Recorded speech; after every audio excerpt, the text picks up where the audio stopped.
welcome back, everyone. Welcome back to another week, another edition of the Code for Giants Cup number 13, your bi-weekly dose of Brazilian StarCraft. I'm your host, Live VIP, and with me I'm joined by these amazing players, the people in the chat, and by my plushies as well. Welcome, everyone, welcome.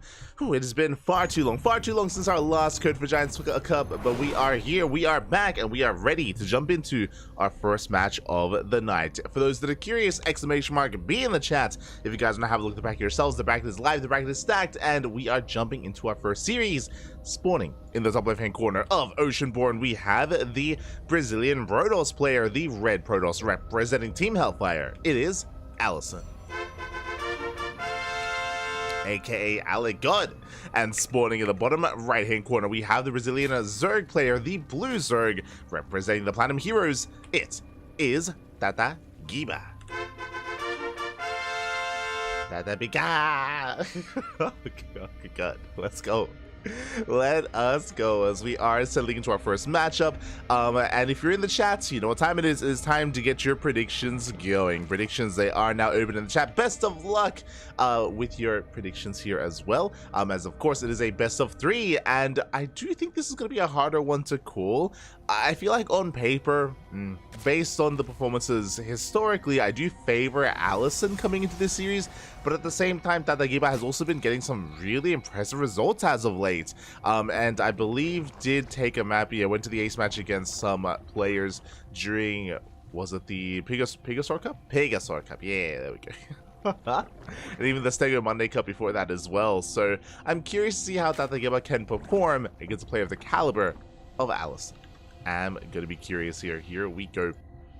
Again, there's still many other players competing in the event. We have Master, we have Eric as well, we have Inexorable, Kamikaze, Don Minoko, and many others. Whew. Let's go. Again, of course, a big shout out to Cosmos. Cosmos is kind of like the equivalent of Wardy in the Brazilian scene, for example. He does a lot of content, he casts a lot, of course, and he hosts a lot of events as well. He has, or it's because of Cosmos that we've been able to bring this event together here, Code for Giants Cup, a Brazilian-only tournament. It's been a while, it's been a long time. I mean, Brazilian-only events used to be a lot more common, used to be a lot more prevalent many years ago, especially with Amantes de StarCraft, for example, and even, oh my god, I almost said, yeah, Desafiantes. The Desafiantes equivalent, which was Gladiadores. That's it, Gladiadores. Back in the day as well. It's been a long time. But now we're settling in. And Allison opening up Robo. Oh my god. Okay, a much more aggressive start out of last. Allison, it's going to be a short series. We're going for a faster Robo. This can lead into a Bay, into a Disruptor drop, or into a Colossus drop, or it can lead into a 2-base all-in with Immortal Production. I'm leaning more towards the 2-base all-in side, but we'll see. We'll keep an eye on Allison. Meanwhile, Tata Giba going to be waddling in with a handful of lings, trying to get a scout off, and it looks like he will slip in. Does slip into the main base. We've got a full scout as well. Massive moment here for Tata Giba. Does come with the Robo, and this will let him know to just, you know, throw down an earlier Roach Warren at around like the 4 minute 30 mark, and to get ready for eventual aggression. Now he knows that something is wrong, something is amiss. I should also fix up the nameplates, actually. One moment. There we go. A little bit better, a little bit easier. Meanwhile, Prism first, interesting. War Prism first. There is no Bay alongside this. Very interesting here. I'm curious how Allison is going to piece this all together. Opting not to go for a Bay, opting not to get into the Immortal Production first. I'm curious if we're going into Immortals behind this. No, we're going Prism into Observer. Harassing with a handful of gateway units here, but they're going to be vanilla gateway units. And is Allison going to... Is this a macro build? Are we going to be taking a third? No shot. Stalker goes for the Overlord. Twilight Council behind this. Into a Forge? Okay. Okay. Yeah, my attention. So this looks like +1 Blink Stalker. I mean, it could be +1 Charge. True, but this hits so late. I mean, especially because we're already building up Immortals, we're throwing down extra gateways, we're not taking a third. Like, this is a much later 2-base all-in. Especially if we actually want to make use of the Forge. So, yeah, interesting. Now, there's a bit of a give and take. On the one hand, 2 Overlords just went down, so I mean, nice pickoffs. It is going to supply block Tatagiba. It is going to slow him down. Tatagiba, he did invest a little bit early on into these roaches, but the reality is right now he has to drone. Tatagiba, he has to drone up. I mean, there's only 2 stalkers. He has more than enough to defend. He needs to drone from here. He needs to try to get a bit of a better economic edge to be able to keep up with Allison in a longer game state. There we go. He is droning. So Tatagiba getting up to 4 gases. That's a lot of gas to work with. 4 gases, droning up as well. The worker count is still a little bit lackluster, but he is thankfully droning. Ooh, is still making roaches though. And I mean, we need roaches eventually, but right now I feel like a more stable economy is necessary first before investing in the army, considering it's only 2 stalkers. Speaking of, they get 1. 1 drone goes down, just the 1 so far. You know, Allison is building up towards that eventual 2-base immortal charge all in. Allison is getting there. And again, it's on Tatagiba to be ready in time. He's droning up to 45. So a bit of a lower drone count. I feel like this is going to be the bare minimum to defend. This is like 2-base saturation. He is now focusing on roach production. But I'm still not entirely convinced here. Bearing in mind that I'm not actually sure that Tatagiba is fully aware of what's going on. He hasn't rescouted the 3rd. Overseer scout is denied as well. Allison gonna hunt it down. Overseer trying to move out across the map is gonna fall now. Thankfully, oh god, the supply block. Now is not the time. That to keep up building up more lings, building up more roaches. It's gonna be close. I feel like this is gonna be a close defense here for the Zerg. As here comes the all-in. It is 4 immortals. That's crazy. 4 immortals is insane. And again, I do worry that it took a little bit too long to drone up, but we do have a decent Roach Ravager force. We're going to try to hold on here at the ramp. Good positioning. To see Allison rotating around towards the right-hand side. Does have another weapon available. And there we go, warping in 6 Zealots in a sentry. 7 gates all in. Jesus. Oh, paused. There was a little bit of latency there. Did notice. Hopefully everything is okay.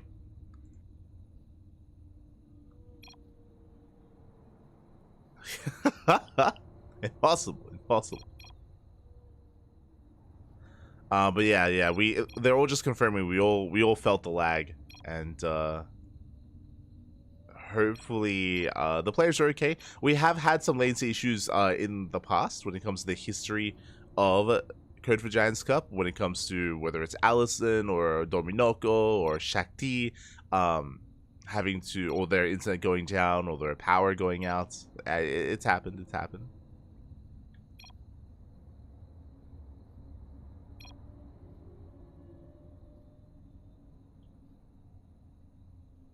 Yeah. Allison, he's just testing his latency. Okay. And it's pretty important here that the latency is minimized, just because the all-in's about to hit. Like we're about. Oh god, no! Allison, he's lagging out. Okay, so we have confirmed it is Allison. He is experiencing some latency issues. Now is not the time to lag out. But thankfully, we did notice the latency before the fight did begin, before it commenced. But yeah, it's hopefully it is resolved before before the fight starts. Okay, we're good. Game resumed. Game is resumed. Do you see a Zerg player here massing on more roaches? I mean, it's gonna come down to the force fields. How good are the force fields gonna be? Nice concave here from our Zerg from Tatagiba. Zealots a charge in, force fields a look down. Some of those roaches, not too many of them though. Yeah, they're still able to engage. The Zealots are being cleaned up with the Immortals. They do so much of the back. The Prism goes down! Oh my god! War Prism does fall without that warp in. Yeah, there's not enough. There's barely not enough. The Immortals are forced back. And we had another wave of Zealots here. These roaches would have gone down. And Tatagiba is going to be able to hold on. Takes down the final Immortals. GG gets called. And Tatagiba survives and takes game 1. GG. It is a shame that there were some latency issues. It is a shame that Allison was lagging out. I hope that didn't too heavily negatively affect the execution of the all-in. but it's one of those things that's a little bit out of our control. So it's a bit of a shame that that's kind of how the game did conclude. But regardless, GG, well played. Tatagiba does take the first game here at least. And again, I do feel like a big moment in that fight was, I mean, there were a couple of big moments. Something that was a little bit interesting is that even though force fields were thrown down, I don't know if you were noticing, but because the army was mainly zealot based and because of the positioning, even though there were force fields, the roaches, all of them were actually still fighting. Like, ideally, when you force field a portion of the army, you pull away and you make it so that you have those units that are forced on the other side. You keep them out of the fight, right? You kind of keep them out of the fight, so you kind of cut the army in half. You deal with one portion first and the other. Because of how the force fields were placed, they didn't really impact like the DPS rate or the damage output of those roaches. So they were all still, you know, being effective. They were all still helping and adding to the fight. On top of that, the prison went down without reinforcements. Despite the fact that the force fields were lackluster, it does look like if there was another warping of zealots, then maybe that would have been enough for those 4 immortals to actually break through the final roaches and even end the game. It would have been a very different outcome, I feel, or it would have impacted the fight very, very much so. GG, well played. With that, Tatagiba takes the first game. And now we're getting ready for game number 2. Looks like we're just trying to sort out latency issues though. Looks like Allison is making sure that everything is okay on his end before we jump in.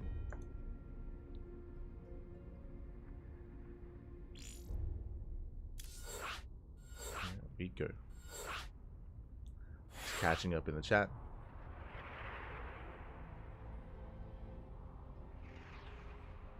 Hope Eric shows. Yeah, Eric's in the tournament. Yeah, is in the tournament.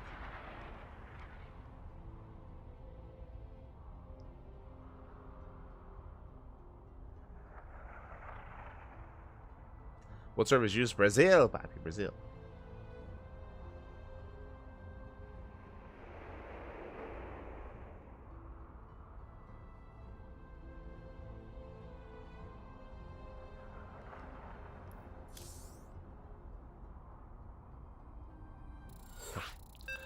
Here we go. We're getting into our second game. It's going to be on Site Delta.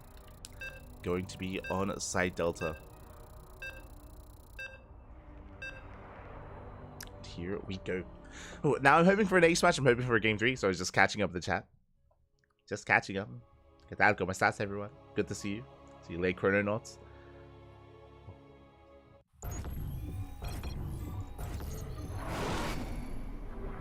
Chewab. God damn. We're settling in and spawning in the bottom right hand corner of Site Delta. We have our red Protoss player representing Team Hellfire down in the series. We'll see if we can bounce back. It is Allison. And spawning in the top left hand corner, we have the Brazilian Zerg player, the blue Zerg representing the Platinum Heroes. It is Tatagiba. I'll fix up the nameplates. I'll fix them up. God damn it. They switch places.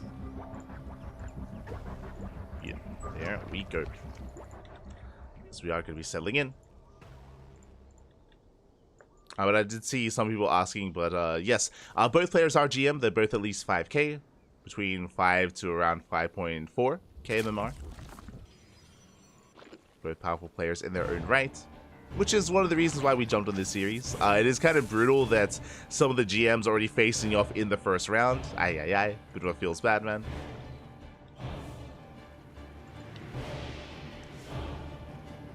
So Cosmos is seeding what's going on. Just saying. Regardless, they do face off. And for now, it is going to be a hatch gas pool. Oh, I say that. Okay. Going for an extractor trick. Going for a... Okay, not quite a 15-15. Just hatch gas pool into an extraction trick here towards the end.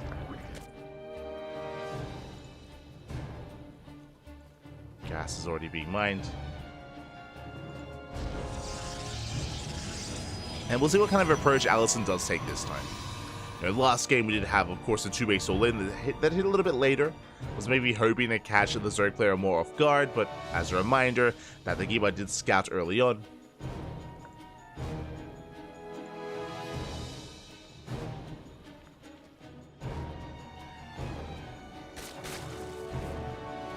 Here we go. Lynx are moving out.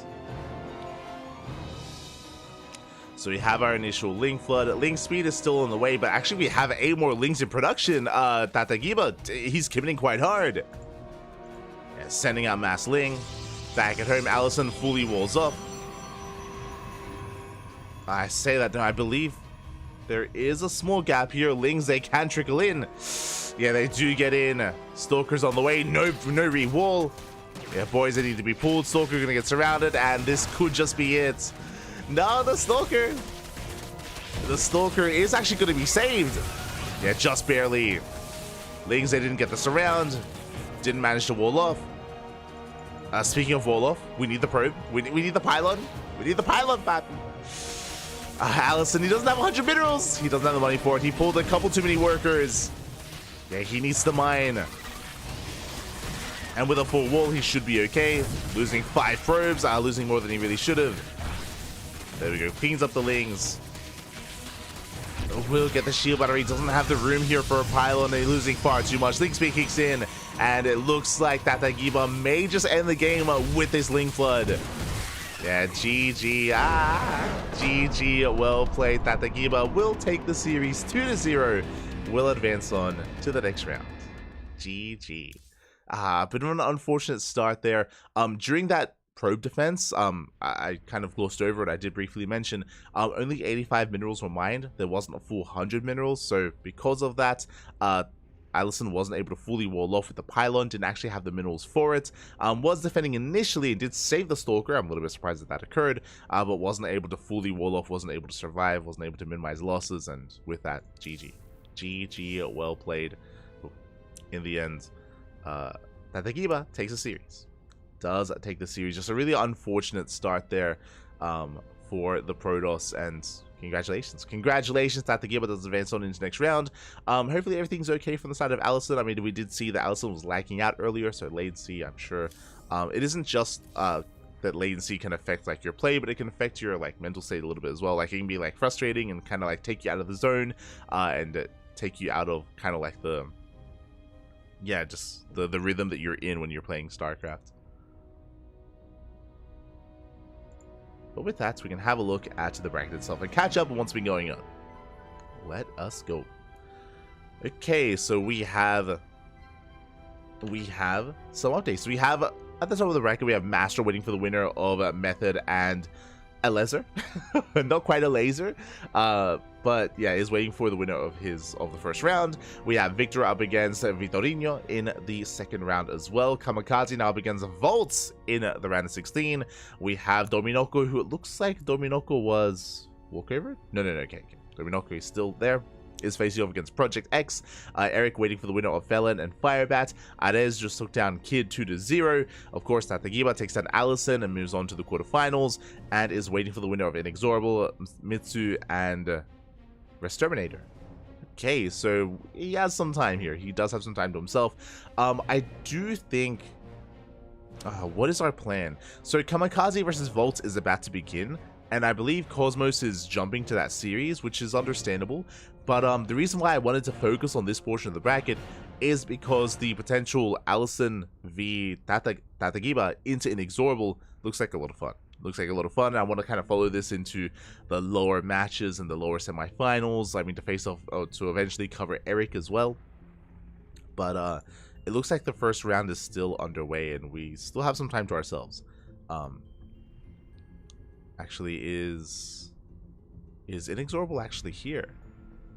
Ask a good question. That is it's a good question.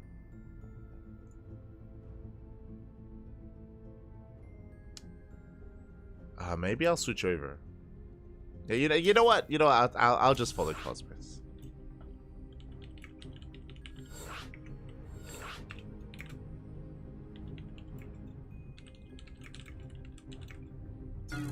Okay, never mind. Never mind. Looks like they have begun. Or have they?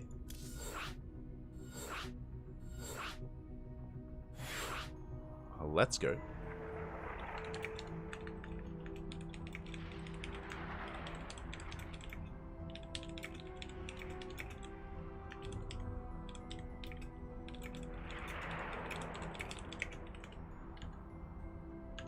Okay. We have our next series. We have our next match.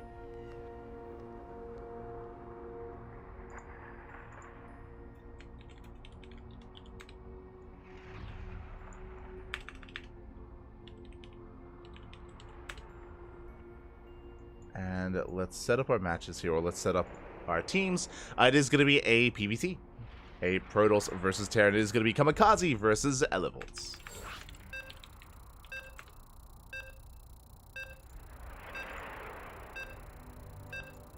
Just trying to set things up. Beautiful.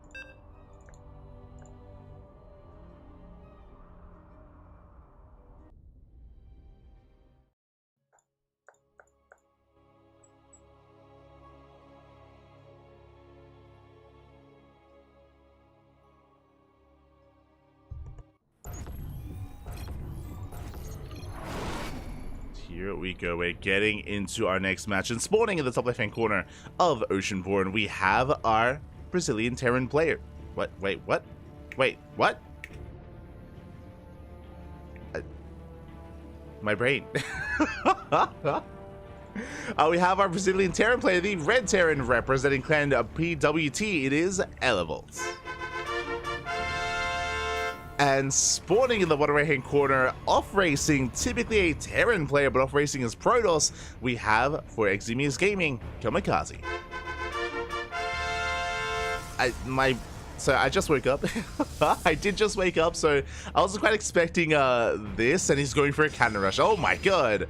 He's looking to spice things up here with a Forge, sending out 2 probes, and CranKy is doing his best Protoss impression and going for a cannon rush across the map. Now, again, we have seen cannon rushes work in this matchup in the past. We have seen even Maru fall to a cannon rush in GSL.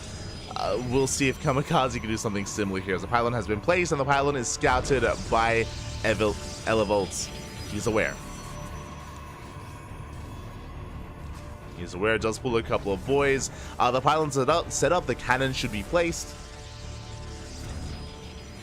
Yeah, the cannon has been set up. The first probe does fall, but there's only 1 probe left. Last the cannon, it will finish.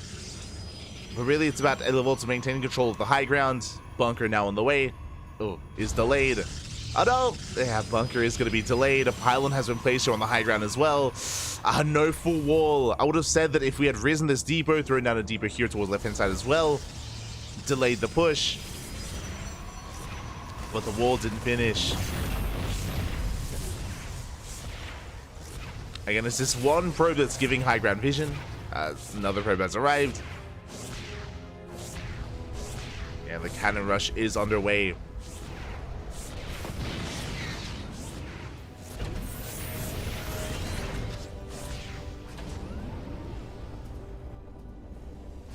Elevolts does have to retreat, does have to back off.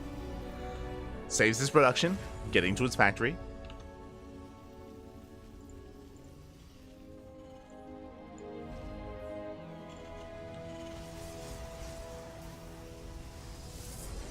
Is getting into his own factory, getting to his 1-1-1.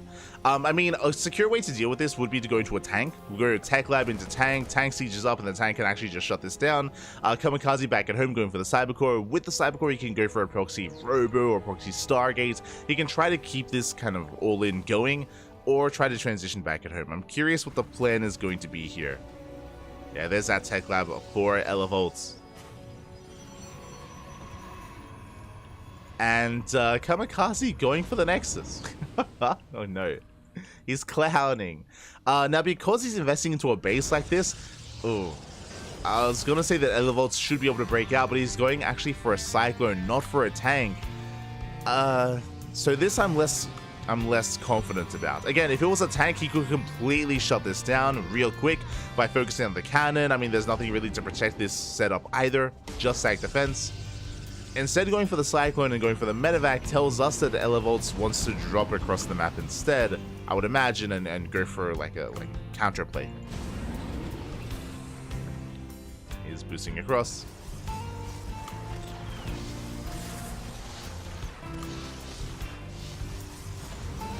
He is now going for the tank. The tank was delayed.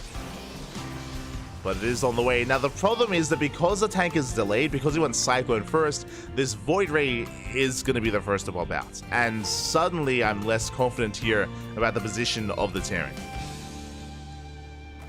Drop does get across the map.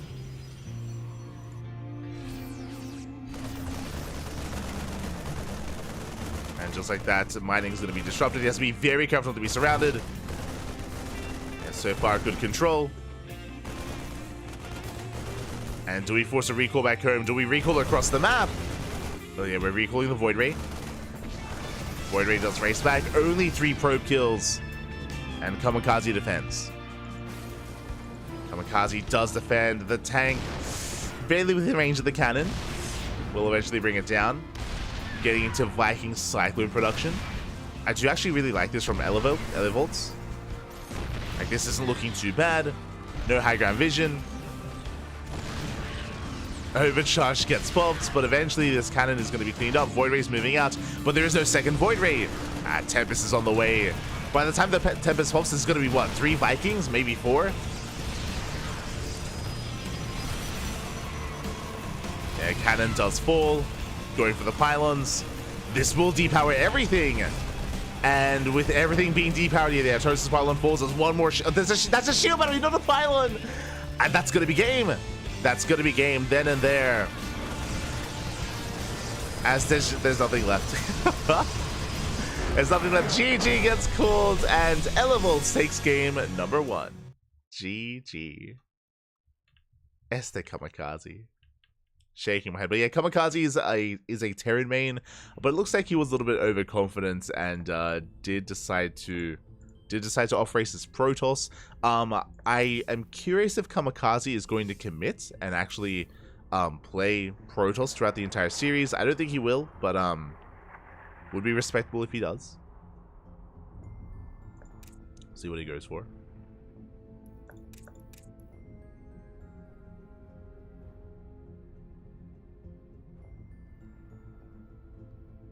As we are going to be settling in and getting ready for game 2. Okay.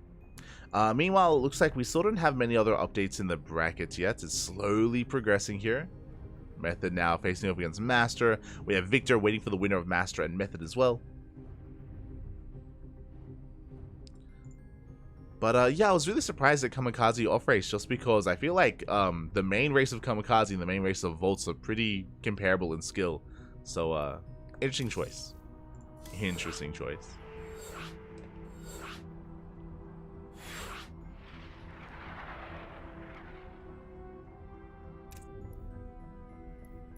As we are getting into game number 2.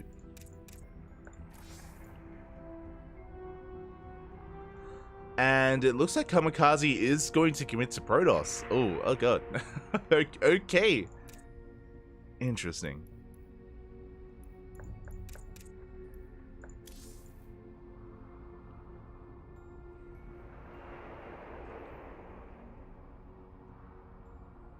Okay, looks like he is going to commit. And yeah, we'll see where this takes us. Ah, no, never mind. Okay, switch to Terran. Okay, switch to Terran, which makes more sense. There we go.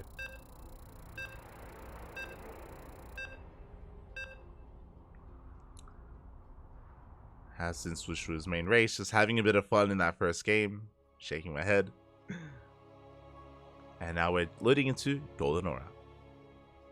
Getting into game 2.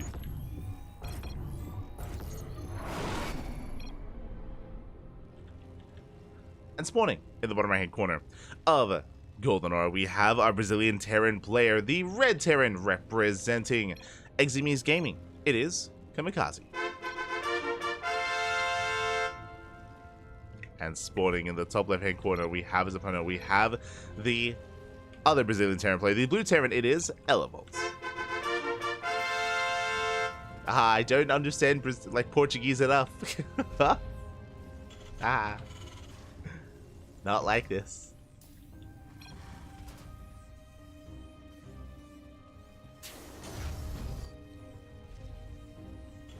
It looks like we are going to be, or at least Kamikaze taking this a little bit more seriously. No cannon rush this time. Just going for the initial vax. single gas openers for the time being. Oh, no, there we go. Okay, double gas here from Kamikaze. Going faster factory, a bit of a more aggressive start. Again, Kamikaze is one of the stronger Terran players in Brazil. I mean, I say that in the bracket, I would say that he's comparable to Yan, but Yan isn't actually here today. So Inexorable and Kamikaze being the top 2 in the bracket. We'll see how far they can go. Did mention earlier that I did want to catch some of Inexorable's matches. Maybe later on in the evening. We'll get there. As the SCV Scout moves in, Elevolt's going for a much more economic opener. Should be going for the CC on location. Kamikaze getting a bunker? Wait, what? Bit of a misread here by Kamikaze. Yeah, he thought it was Proxied. Okay. He missed the first racks when he went in for the scouts, so already the mind game's coming into play. Kamikaze wasting some resources, did delay his overall build. And is getting into his 1-1. So some nice inadvertent damage here from Elevolt. Just getting into a CC. Just calming things down. I guess that's the plus side of, throwing down your racks a little bit further on the right hand side, is that it's maybe a little bit harder to scout. I mean, this is a very unorthodox setup. We'll be walling off the Reaper Cliff.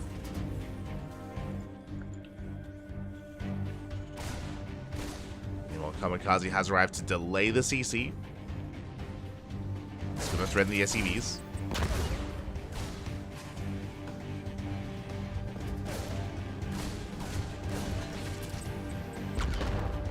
Threatened, but doesn't get much done. Kamikaze has to pull away. Up. Have to pull back. Could maybe get an SCV kill, but not quite. Elevolt so far does defend. And he does get the better trades as well. Takes out the first Reaper. It does get the first Reaper. Kamikaze has to back off again. He did overextend. And so far, a better start for the Blue Terran. Getting to his own 1-1-1. Likewise, Kamikaze getting to his own faster starport. Wait, what? Should have been a faster starport, but it looks like the starport production was delayed. Getting to his add-ons. Cyclone first. Okay. Makes sense. Did go for the faster Cyclone. Now into early tank, and this kind of leads into an early tank push with the medevac. So Kamikaze going to be a little bit more assertive here, once again. This is typically how he does approach this matchup. We've seen it more often than not against players like Inexorable and Yan, where Kamikaze, I mean, he lives up to his name, very heavy when it comes to Doom drops, when it comes to aggression. But he's going for the Tech Lab on the starport first, not going for the medevac, going for the Raven. Interesting. So just really early tank production from Kamikaze. We'll have the tank lead. Will be up a tank. Oh, my apologies. Yeah, it was kind of odd when it came to the opener here. I assumed he would with the double gas opener. Elevolts is ahead economically, but I guess because the earlier Cyclone, it did kind of delay things. So never mind. Even tank count. Or even on tanks. Second starport from Kamikaze. Now with this second starport, this should be a 2-base all-in. This is kind of like the special build. Basically, with two starports, your goal here is to go into Mass Viking. Is to go Mass Viking to get air control, and once you get air control, I mean, then you take control of the ground as well, of course. A lot of TVT does come down to that air superiority. You have Viking, then into Liberator. And this should be a 2-base all-in. Now, typically, if Elevolts was to scout this, you would respond with your own second starport to catch up in the Viking count, to try to, like, contest against it, and to take that away from the all-inning player. But Elevolts is in the dark as to what's going on. Is unaware. Viking production has begun. Usually you would have a reactor. Well, the problem is that because, like, this is a really unique variation of this 2-base all-in, because we're getting 3 Ravens. We're going Raven instead of Liberator. So ideally the Ravens, they disable everything. Vikings, of course, they have control of the sky.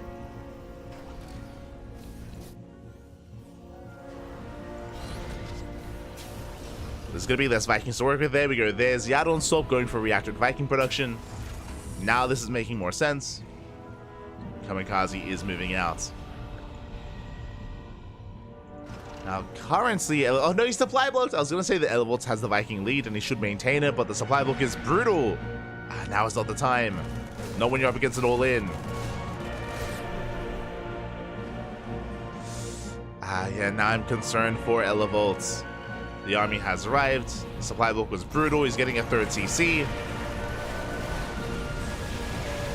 Auto charge doesn't really add much here to the fight. So a bit of a panic turret here by Elevolts. So I apologize for not updating the score. I was a little bit distracted by the start of the game. Still waking up.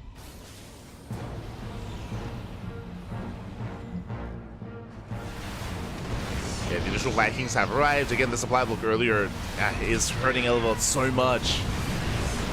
Does bring down the first tank. Oh, almost the other two. One more volley is all he needed. Oromas, Papi, Oromas. Disables are about to run out though. Tanks are within range of the add-ons. Add-ons under fire. Oof. And Kamikaze is snowballing from here. Getting another tank, just came for the production. Elevolts, he just can't engage. Not anymore. Again, there's too many Vikings, so he just can't engage with any of his own Vikings, any of his own Ravens. Tanks are arranged.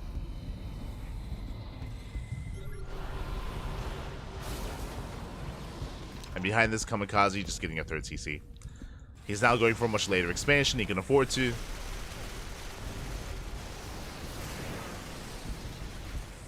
And collapsing on this is not going to be easy.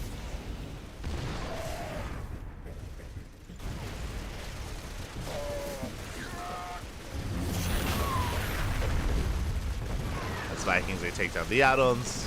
And GG gets called. Kamikaze will tie up the series 1-1. GG. Again, Elevolts, he almost was able to survive that. Again, despite being caught with his pants down. The supply block was brutal though. Likewise, he just barely wasn't able to contest against the army. One more tank volley would have been enough to clean up two of those tanks and maybe hold on, maybe survive, maybe take it from there. GG. GG, well played. We're tied up. We're going to the ace match. Let's go.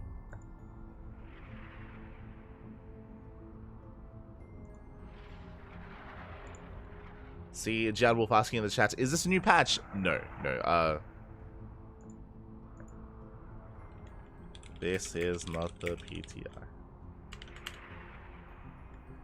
For those that are curious, a new patch was announced, but it is only accessible currently via the PTR, via the public test realm. The new patch shouldn't be live for like another month, maybe. Like, there's gonna be a period of testing before anything is finalized.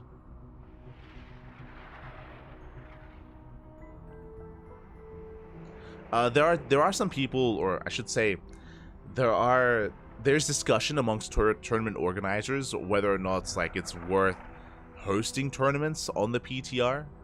Like ourselves, we have to think about that maybe next week as well. Like, do we want to, our regular tournaments like Sparkling Tuna Cup, like Tenacious Turtle Tussle, do we want to host them on the PTR, or do we want to make use of like a mod in game to make use of some of the changes? I think it would be entertaining for viewers, true, but I'm sure players, they wouldn't be too fond of it.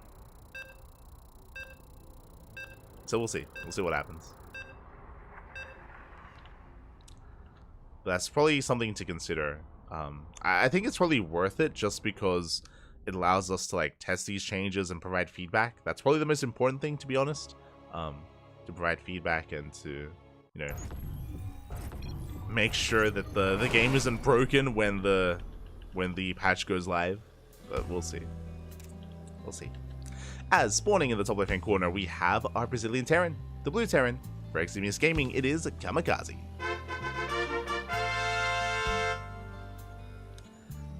And in the bottom right hand corner, we have the other Brazilian Terran player, the red Terran for PWT. It is Elevolts. Here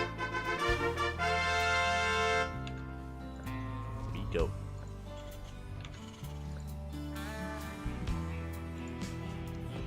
Again, Kamikaze just embracing a 2-base win in that last game. Going double starboards, going into that Mass Viking, so he just maintains air control and he just dominates from there. And again, that can be very difficult to defend against, especially if he goes unscouted. So the pressure is now on Elevolts here to figure out what's going on and try to scout, respond. Clearly, Kamikaze willing to be aggressive, willing to be all in. I mean, we saw that in game 1 when he was like cannon rushing his Protoss and it was off racing. Clearly very confident.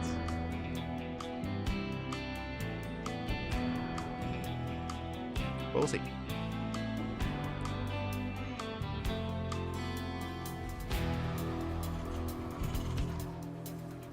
As the SCV does move out.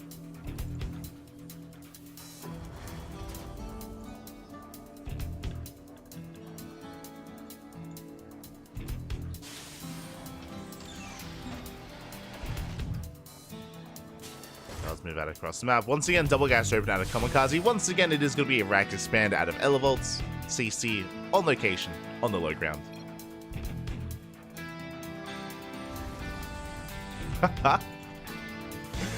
That I understand. Elevolts, he's asking, what are you hiding? True, because, I mean, there's a full wall. There is a full wall, so Elevolts, he was denied the SCV scout into the main. And it is going to be just double gas, racks into factory. The same setup that we saw in game 1. So far, it is the same setup.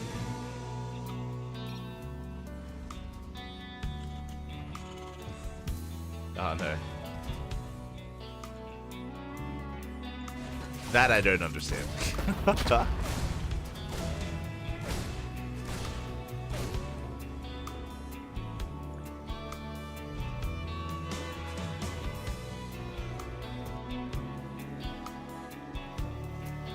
Yo, talking about hamburgers makes me hungry, man. Like, haven't had breakfast. But now we do have our 1-1-1 setup. Again, faster tech lab here from Kamikaze on the factory. This can lead into earlier tank production, into an add-on swap, into like something like a Banshee-based opener instead. Kamikaze has options.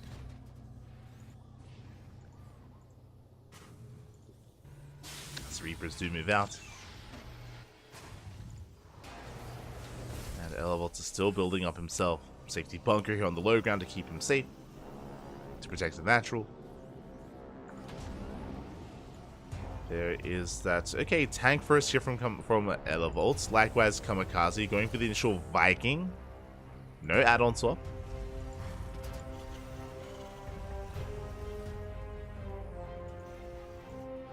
I mean, he could just go for another 2-base all-in. True. That could just occur. And Kamikaze getting supply blocked. Once again, now is not the time. There we go. Tank production has begun.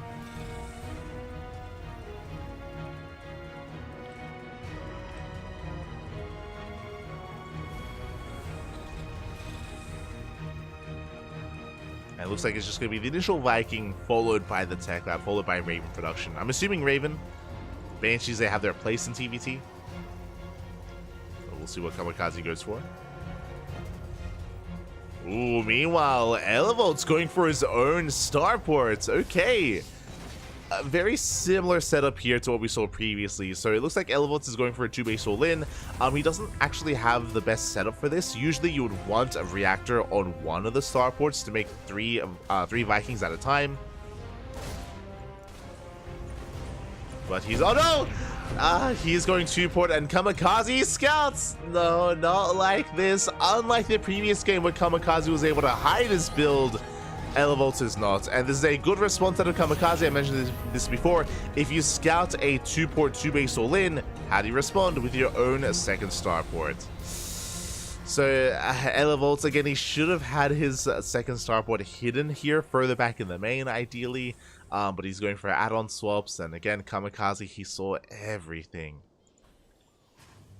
So basically, Elevolts is attempting the same build. He's attempting the same build that Kamikaze went for previously. Kamikaze is already moving out. And again, he's responding with Mass Viking himself. Aye, aye, aye. Not like this. And Kamikaze sitting up here outside of the natural. Scans, he confirms. Confirms everything in the main.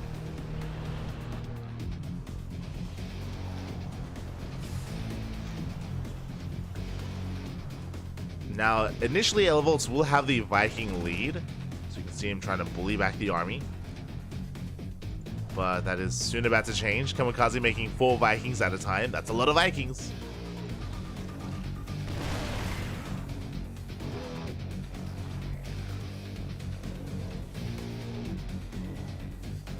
I wouldn't be opposed to Elevolts being a little bit more active with these Vikings to try to lure the army into tank range or fend off the Raven. He is soon to break out. Salvages the bunker. The Viking count is in favor of Kamikaze, but the Vikings are still on the way. He even lands. Can we get the Raven? Again, remember, these Marines, they don't have stim. I feel like Elevolts is respecting these Marines a little bit too much. Now the Vikings, they just up to land. Raven is still a factor.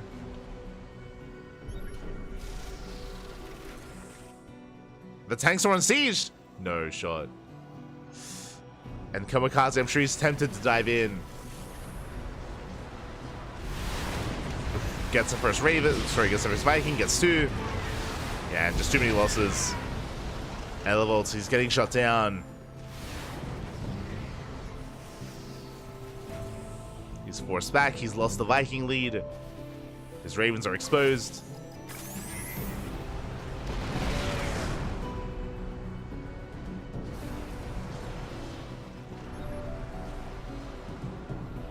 Even with the anti-armor, it may not matter. Oh, gets the Liberator. You get 1 shot.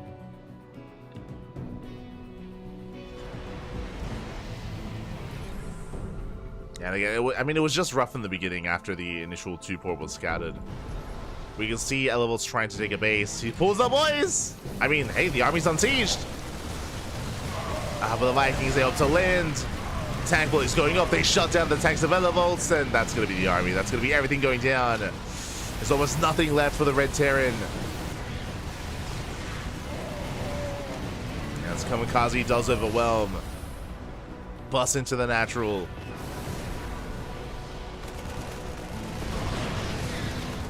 Elevolts, he gets a Raven. True. Does get a Raven at least, but GG gets called. And Kamikaze will take the series 2-1. GG. Will take the series in the end. Again, it was unfortunate. I do think there was potential in Elevolt's build, but we never really got to see it kind of in full get into full force, just because it got scattered early on. And Kamikaze, he did respond beautifully to it, throwing down his own second starport, getting to his own Viking production, and eventually overwhelming Elevolts in the end. GG. GG, well played. With that, congratulations. Kamikaze will take the series 2-1. And with that, we do have some other matches that are soon to begin. Oh.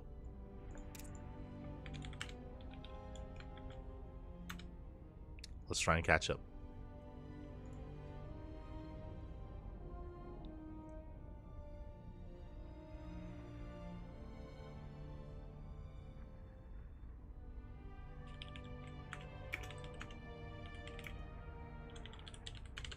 Okay. Looks like we have some other updates. We have some other matches, and here we go. Whew. Exclamation mark B in the chat. Exclamation mark B to have a look at the back of yourselves. We have a lot going on. We have a lot of updates here. From the top, we have Master. Master takes out Method 2-0. Master, he is the strongest Protoss player in the bracket. He is the Protoss representative, so best of luck to anyone in his path, I should say. Master now begins a victor in the 3rd round in the quarterfinals. Meanwhile, Kamikaze about to begin against Don Minoko. Don Minoko, I would say he is the top 2 Zerg player in the bracket, just under Eric. I do think that Kamikaze versus Don Minoko is going to be a solid series. Best of luck. I do favor Don Minoko, but best of luck to Kamikaze. Scrolling down, we have Eric up against Felon in the round of 16, still ongoing. Winner goes up against Arez in the quarterfinals, and we have our next series, Inexorable. He takes down Resterminator 2-0. Now it's up against Tatagiba in the quarterfinals. Let's go.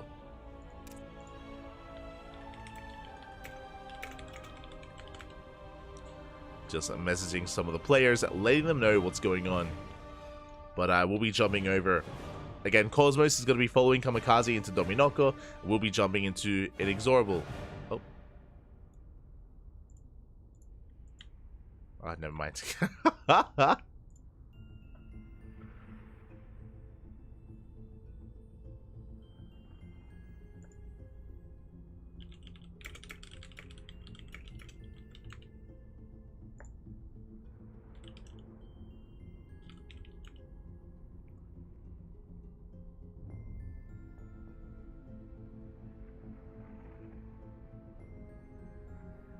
Oh.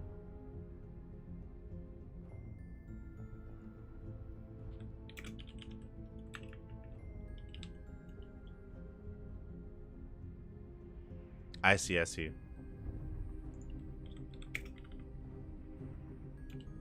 So, never mind, never mind. So, it looks like there is... Okay, it looks like Inexorable is currently unavailable. Something has occurred, and Inexorable, he's otherwise preoccupied. And he has stated that if he isn't back, of course, in 15 minutes, then there will be a walkover.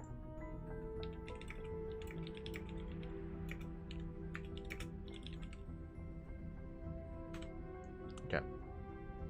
So, Inexorable and Tatagiba, that series is going to be put on hold. It's going to be put on hold, so I was going to jump into it, but looks like they won't begin for quite some time. So instead, we will follow Kamikaze into Dominoko instead. Okay. That is the plan.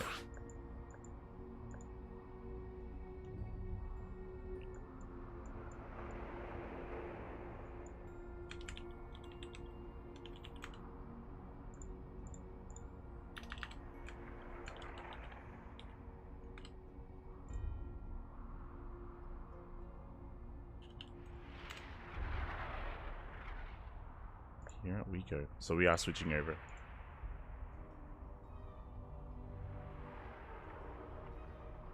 Meanwhile, just catching up in the chat. Hamburger, I saw that. Hello, Hyper One. Hello, Inner War. Hello, ¿qué tal? ¿Qué tal? I saw the Big Mac. It was the Big Mac in the chat. That made me hungry as well. Smooch. But we're going to be going on a very short break. When we return, we will have our next series. We'll have a ZVT. See you guys soon. See you soon.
And welcome back, everyone. Welcome back. I apologize for the break there, for the delay, but we have returned with our next series. I also apologize for the confusion earlier, but we have our next matchup. We have our ZVT, and spawning in the top right-hand corner of Post Youth, we have the yellow Terran player from the Platinum Heroes. It is Inexorable. And spawning in the bottom left-hand corner, we have the Brazilian Zerg player, the red Zerg, representing the Platinum Heroes as well. It is Giba. I'll fix his color, don't you worry, I'll get there. There we go. Beautiful. We have our ZVT again, Inexorable. He was otherwise unavailable, but he did come back just in time. And we have our ZVT before us. Two players from Brazil, two teammates going to be facing off here. We haven't actually had the luxury of casting too much of Giba as of late. We just covered him earlier in the tournament, that is true. But in general, I'm not really too sure how to place him amongst the other top Zerg players in Brazil. You know, when I think of the top Zergs, I think of, still the Zerg Lord. I think of Eric. I think of Dorminoko as well. I'm curious how Giba kind of lies alongside them, as for now is going for an interesting opener here, going for 15-15. So 15 Hatch, 15, or an earlier Gas Geyser as well. And this looks like the same Link Flood that he had gone for against Allison earlier. So just really early gases, really early Link Speed going to be available for the Zerg player. Could even try and go for a Bane Bus as well. Oh my god, he's pulling the voice. Okay, that I was not expecting. Let us go. So early gas here, Link Speed should be on the horizon, and the Links are moving out across the map. The boys are being pulled as well, only a handful of them, and it's just all in. We're just completely all in at this point. It's all or nothing. Meanwhile, 2x Reaper. Oh, is that just a hard counter? Are we just dead? Giba going up the ramp here with a couple of drones. Oh, to mine through! He's mining through the minerals! He's crazy! Reaper has arrived, spots the Lings. Link Speed is still a ways off though. Again, the minerals are being mined through, but 2x Reaper should shut this down. Again, there are going to be so many Reapers to work with, so many Lings are falling. Second Reaper has already arrived. Link Speed is only halfway done. And the drones reveal themselves. And Inexorable, he's fine. He's perfectly fine, perfectly safe. He pulls a couple of boys just to be safe, just to be secure. 3 Reapers have amassed. Marines are on the way behind this. Inexorable, he can try to wall off with a bunker. And Giba, he doesn't really have much else behind this. It's purely a Link Flood. Oh boy. Can he pull this off? Can he somehow get in and get us around? As Link Speed is just now finishing up in 5 seconds. Up. Okay, he's going for it. He's going to attempt to go for it. Oh god. Oh no. Oh, he didn't mind. He didn't mind! No, he does. I just assumed he did.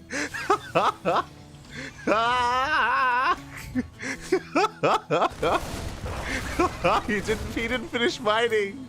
No. He's like, he forgot one. He needed one more. 5 minerals. He's like, I sent 4. He's like, I sent 4 workers. No. Oh no. And Inexorable was like, now time to macro. Oh god. In my brain, I just assumed that he just mined through. He didn't. Still 5 minerals. One more drone. And with that, we're still massing Lings. Giba is still flooding Lings across the map. Here comes the. It's not gonna mine. It's not gonna happen. Oh no. Oh no. And yeah, we're just in a really awkward kind of awkward moment. Oh god. Bailey Ness is on the way for a Bane Bust. Feels bad, man. Feels bad. There's already a bunker built behind this just in case.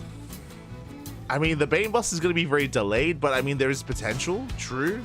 We could still potentially pull this off. Show us the Banelings. There we go. 6 Banelings here for Tatagiba. It's all you can afford.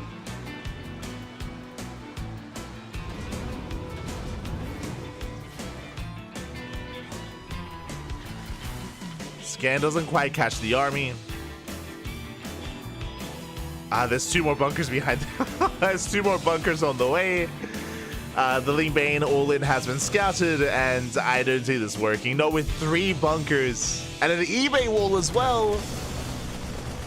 Oh my god, the first eBay doesn't even fall. Barely it goes down. Lings, they flood in. They're going for the mineral line. And they're going to get some SCVs, true. He did get in. Oh god. GG. GG, well played. Inexorable will take game number 1. Feels bad, man. Oh my god, GG. Not the all-in we were really hoping for. And again, just unfortunate that, alas, he did not quite mine through the mineral patches in the end. I mean, even then, I don't think it would have worked. But regardless, it was, you know, even more of a dominant hold from Inexorable. Aye, aye, aye.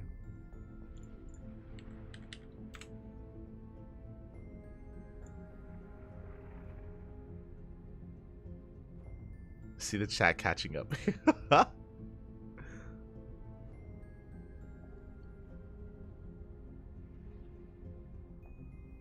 Let him mine. Let him cook.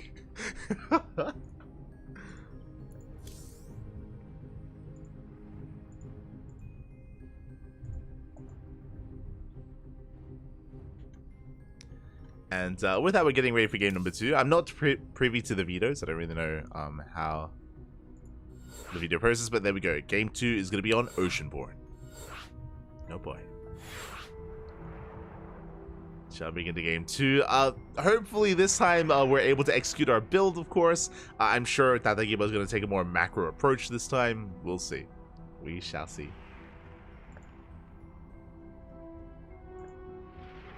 Is 5 minerals a lot? Yes and no. We need to add it to the new patch notes. Give drones the ability to mine more minerals. True, true.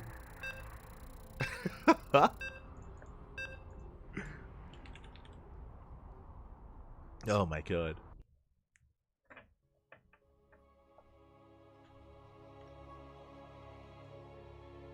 We need to patch this. Give drones the ability to like mine minerals and then eat the minerals, like consume it, and then they can keep mining. But here we go. We're getting into our next game and spawning in the bottom right hand corner of Oceanborn. We have he's so sad. Triste. Triste means sad. But spawning in the bottom right hand corner of Oceanborn, we have the Brazilian Terran player, the yellow Terran representing the Platinum Heroes. It is Inexorable. And spawning in the top left hand corner, we have the Brazilian Zerg player. Ooh, once again going for a 14-14. It is Tatagiba.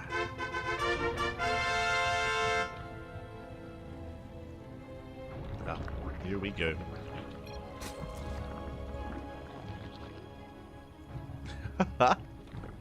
They're talking about illegal act rating. I understand that.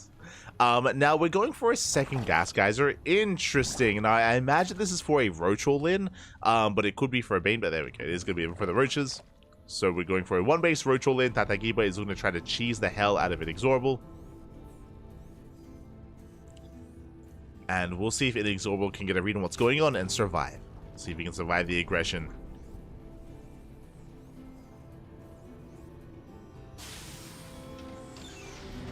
As the Rax is done, SCV Scout's moving out.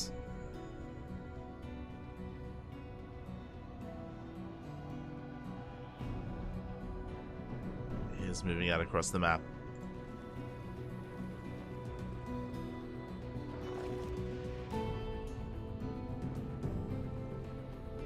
I feel like I can see that being like a Carbot skin, right? Like referring to trying to like all in when trying to mine through those minerals, where you have the drone that mines the minerals and they can't put the minerals down. Like, they have to hold on to it. Like, they need to get more, but they can't. They can't let go of the minerals. And there we go. Surprise! As the SCV does scout the main, does confirm the roach hole in, and now Inexorable's fully aware. Bunkers are on the way. He's got 2 bunkers on the high ground. Factory's already in production as well. Inexorable is setting up. I'm loving the movement of the Reaper. Does rotate around, will delay some of the roaches. And hopefully that doesn't go down either. There we go. Reaper does pull away. Reaper pulls away in time. He's saying that for us, Pappy. He's speaking English. Let's go. There we go. Boys are being pulled preemptively to help, of course, repair. To repair the bunkers. Ravagers are on the way. And with all of these Ravagers, I mean, again, we can pile down the wall. We can try to bust in, but, I mean, that's why the SCVs are here. They're here already, ready to repair. Overlord is on the way to provide high ground vision. More roaches being sent out. But it's still only 2 Ravagers. Only 2 Ravagers, that we go up to 4. And again, 4 Ravagers is not enough to bring down a bunker. Not like this. Now, ideally, the Ravagers want to get close enough to try to focus on some of the SCVs, and then, you know, in conjunction, bring down the bunker as well. We're up to 6 Ravagers, okay. Up! Oh my god, barely is enough. 6 Ravagers to get 1 bunker, they should be able to get the other. Second bunker goes down, the Cyclone has arrived, 3rd bunker's on the way, 2nd Cyclone as well. I mean, the Ravagers are breaking in. That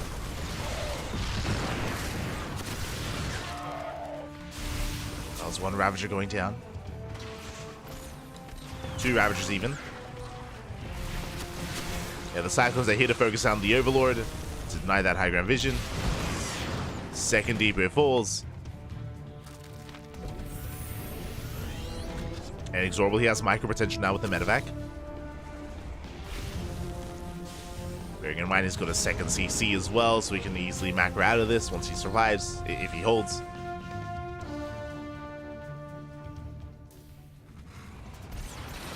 The medevac isn't here to save the Cyclone. Oh! First 2 almost gets targeted, but he just shuts them down. Yeah, only 3 Ravagers left. The juggling is real. Oh my god! 1 Cyclone falls, but now there's only 2 Ravagers remaining. He's like, stop it. Leave me alone. Oh no, oh god. He gets the Ravager. The micro. Oh my god. It's crazy. Just free damage. Gets another Ravager. There's 3 left. The Ravagers, they just want to bio. Yeah,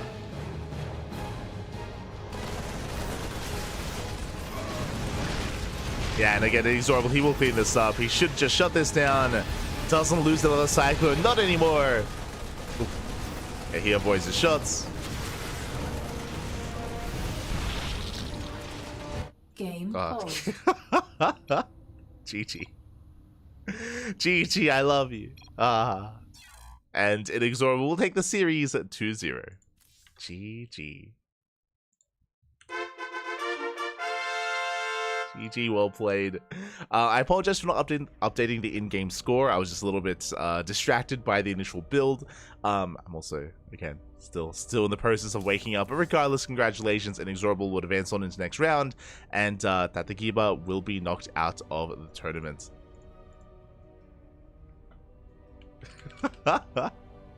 They are teammates, of course, so they were just memeing with each other. That's why there was a lot of banter going on as well. So don't worry, don't worry. They are good friends.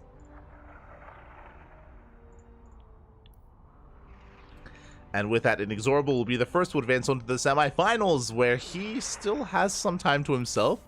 Is still waiting for his next opponent. Exclamation mark B in the chat if you guys want to have a look back at yourselves. There's still a lot of matches ongoing.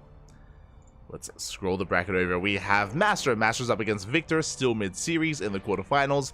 Kamikaze is up against Dominoko. They are being featured on Cosmos' channel in a ZVT.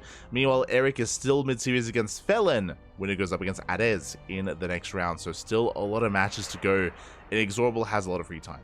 Yes, he has quite a bit of downtime here waiting for his next opponent.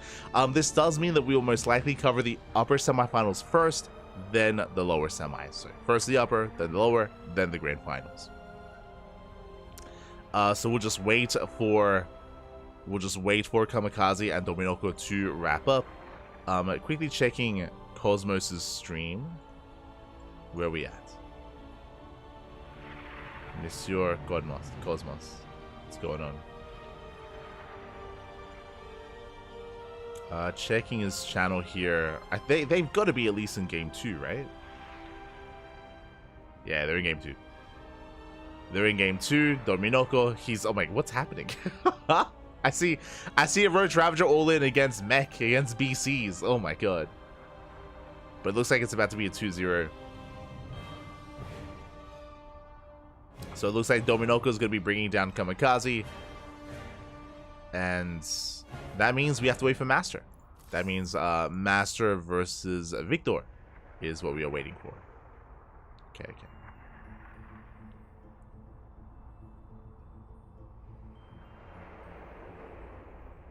Do have confirmation.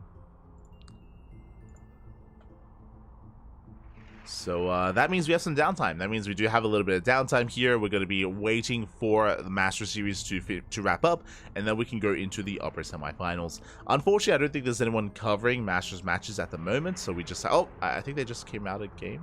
No, it's still a game. So we'd have to wait a little bit longer here. So you can take this moment to get some snacks, get some food, get some water, get some rest, and get ready for the matches to come. Oh boy. Get ready. It's catching up.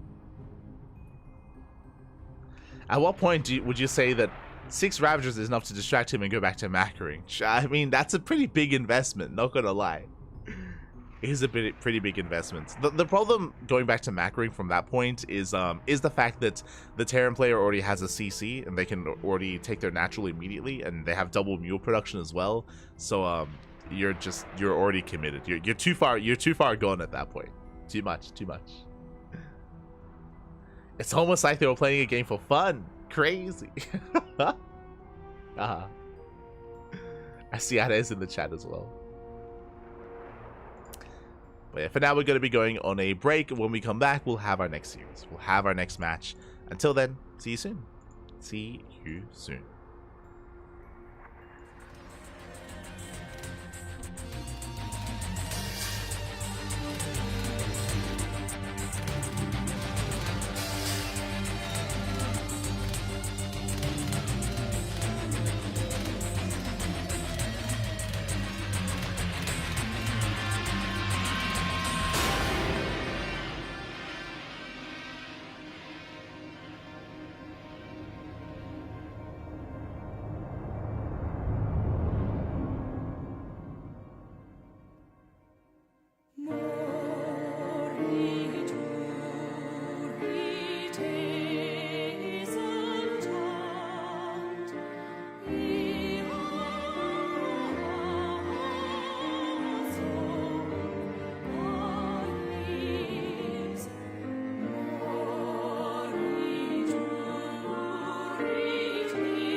And welcome back, everyone. Welcome back to the semifinals of the Code for Giants Cup number 13.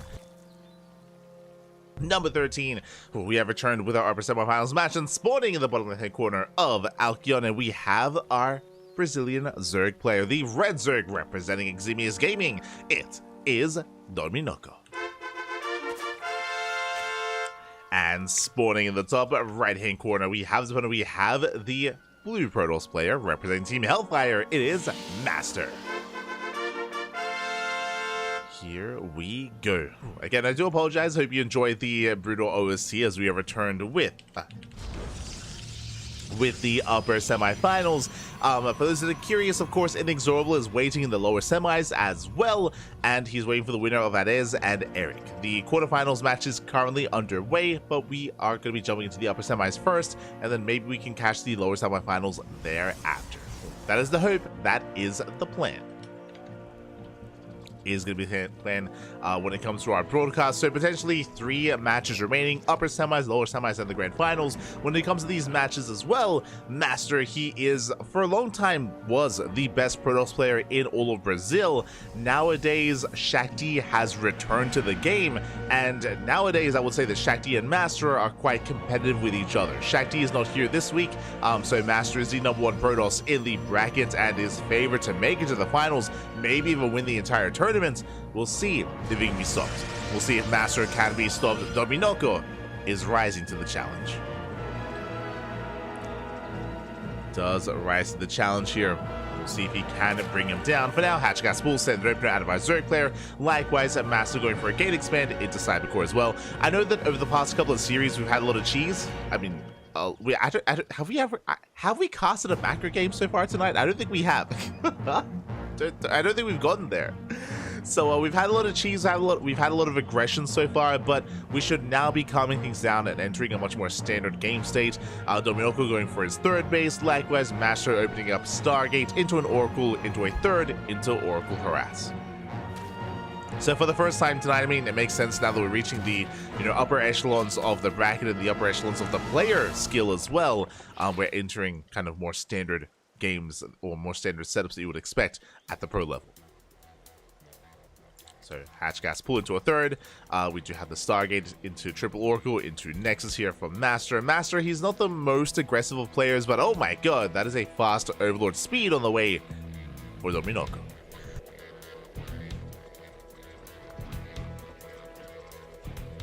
Sorry, I did just sneeze.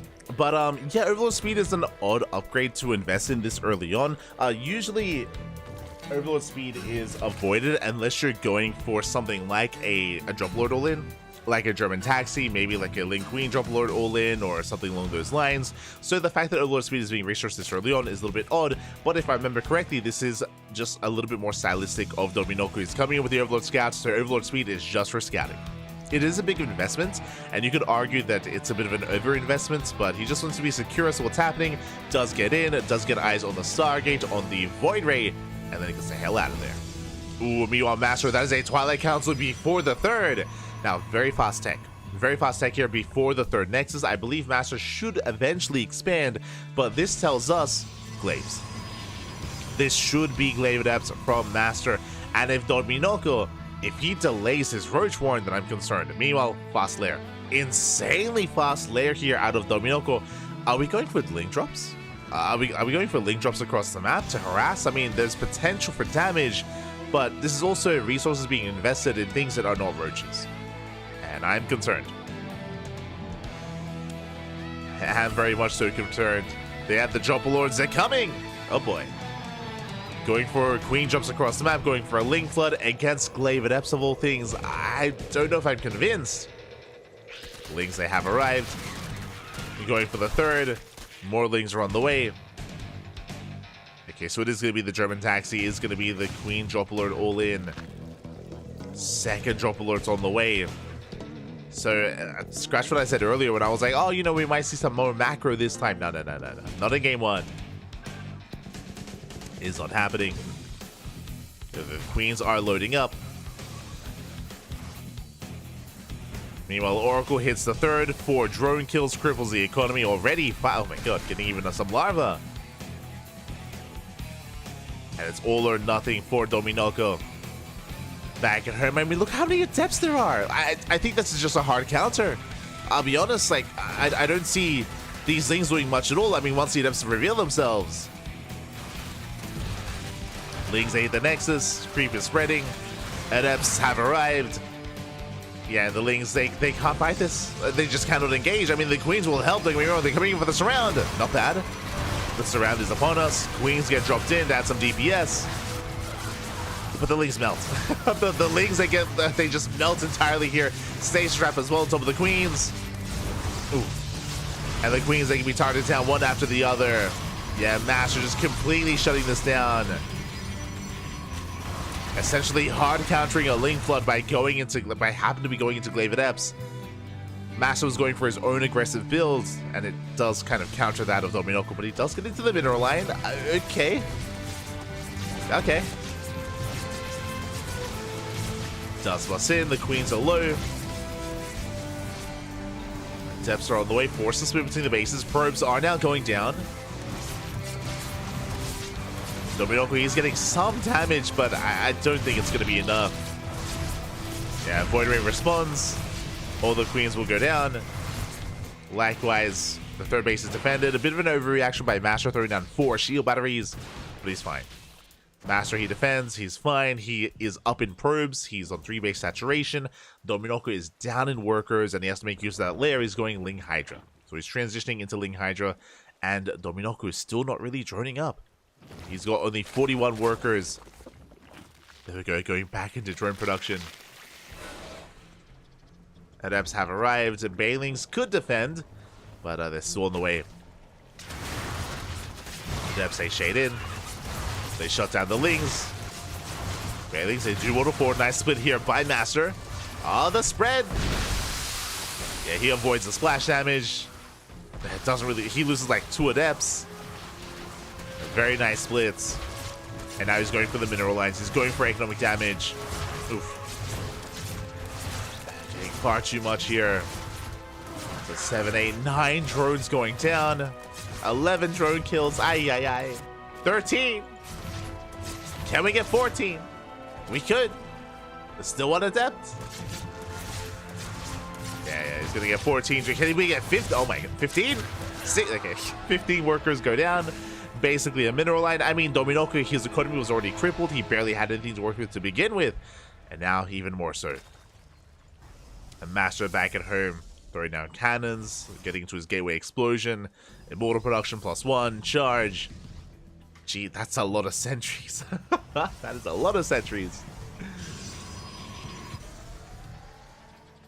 And from here, it should be smooth sailings for Master. I mean, there is maybe a chance that if Master's too greedy, true, if he's too greedy, if he, you know, invests too heavily into workers and into tech, and if Dominoko goes for like a critical all-in that hits just in time, then maybe something can happen. But outside of that, I don't see that really working. And even then, I mean, look at how much side defense there is. Like, I don't see this third base falling. And Master pushes. He's pushing out. Again, if he had skipped Warpins, then maybe Dominoko could have taken the fight, but this is going to be brutal. The scary thing about what's happening here is that there's no Ravagers. And what does that mean? There's no way to break the Force Fields. Force Fields, they will completely dominate this fight. And there's just no answer from the Zerg. And Master waddling up the ramp. Queen trying to engage. Bailing drop, okay, I see that working. The Bailings are dropping in. On the sentries. He gets 1, gets 2 sentries. It's SAK. Master pulls away in time. He's once again pushing forward. Leading another sentry. Another sentry goes down. That episode commits. Dominoko, he's holding. He is able to hold on. And Master backs off. He backs off for now. He doesn't take his chances. Instead, Master is working on his splash damage. Colossus production has begun. Temple Archives for Archons. Yeah, double Colossus production even. Master still maintaining his lead. He's on 4 bases now. He's up a base compared to the Zerg.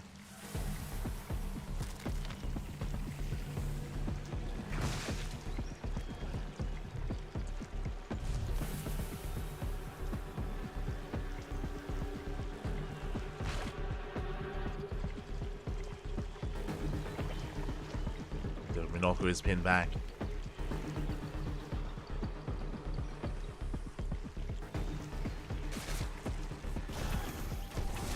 So let's drop into the main. Zella warping even. Oh my god. Getting what, 4 drone kills. Really brutal positioning as well. Trades well against the Lings. Okay, trades well.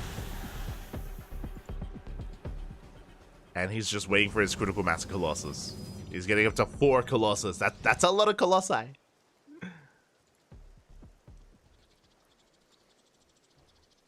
Master just building up and getting ready for his push.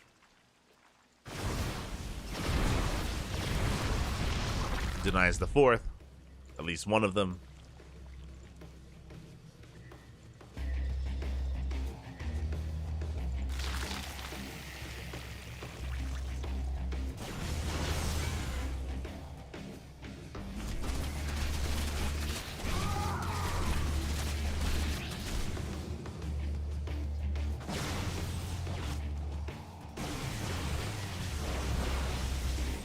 And we're just waiting for Master to push it. I mean, he's maxed. Like, Master is maxed. That is at 200 supply. There's no lunkers. It's just Ling, Bane, Hydra, and still just a very small army. And here we go. Master is knocking down that front door. He catches at the Hydras. Brutal force fields. Denying the 4th base. And now he can push in. Dominoko, he knows he can't fight. He's tempted to go for a counterattack. It's forced to engage. The force fields once again. They lock down the army. GG gets called, and Master will take game number 1. GG. After the initial failed all-in from Dominoko, again, just it caught me by surprise as well. Going into the Ling Queen Drop-a-Lord all-in was very creative, is what I will say. But unfortunately, if you remember, Master was being aggressive himself. He delayed his 3rd base. He went Stargate Opener, Void Ray Oracle, into a Twilight Council into Glaive Adepts. So he was massing up Glaive Adepts, ready for his own Glaive Adept aggression, and a Ling all-in happened to arrive into Mass Adept. And we saw how quickly those Lings, they just melted against the Adept army. Likewise, the Queens couldn't really do much themselves, and Master took a massive lead after defending. Did take a massive lead. If you remember, it was after that where he got 15 drone kills with Adept Harass. It was brutal. It was brutal. And with that, GG. GG well played. Master takes a lead, and we'll see if... I mean, I want to believe that Dominoko, he can fight back, and he doesn't have to rely on all-ins, but we'll see what he goes for. Master is the favorite player, so despite the fact that Dominoko is comparable in skill, he might feel pressured to go for these cheeky moves to go all-in to bring someone like Master down. It's possible that that's just going to be his approach coming into the series. We'll see how he does approach it, and if he can force the ace match. I'm hoping he can, but it's on the Zerg player.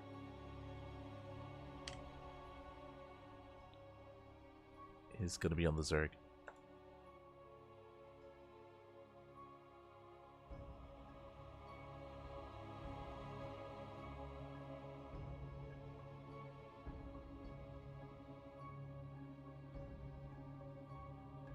Go. And spawning into the bottom right hand corner of Golden Aura, we have the Brazilian Protoss player, the Red Protoss representing Team Hellfire. It is Master. I'll fix up the names. I got you. And spawning in the top left-hand corner, we have the Brazilian Zerg player, the Blue Zerg, representing Eximius Gaming. It is Dominoko. What does that mean? He's sleepy. Dominoko is the Portuguese or Brazilian word for dormilon, which is kind of like someone who's sleepy. Or I say sleepy, someone who sleeps a lot is maybe the better way of putting it.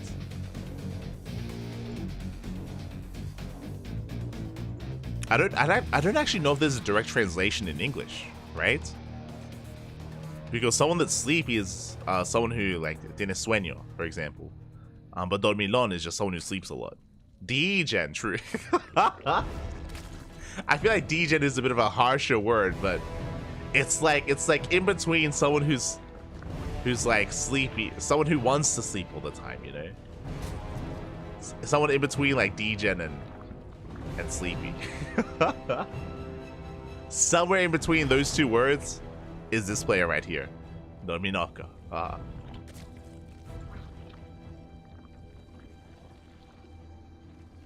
Let's go.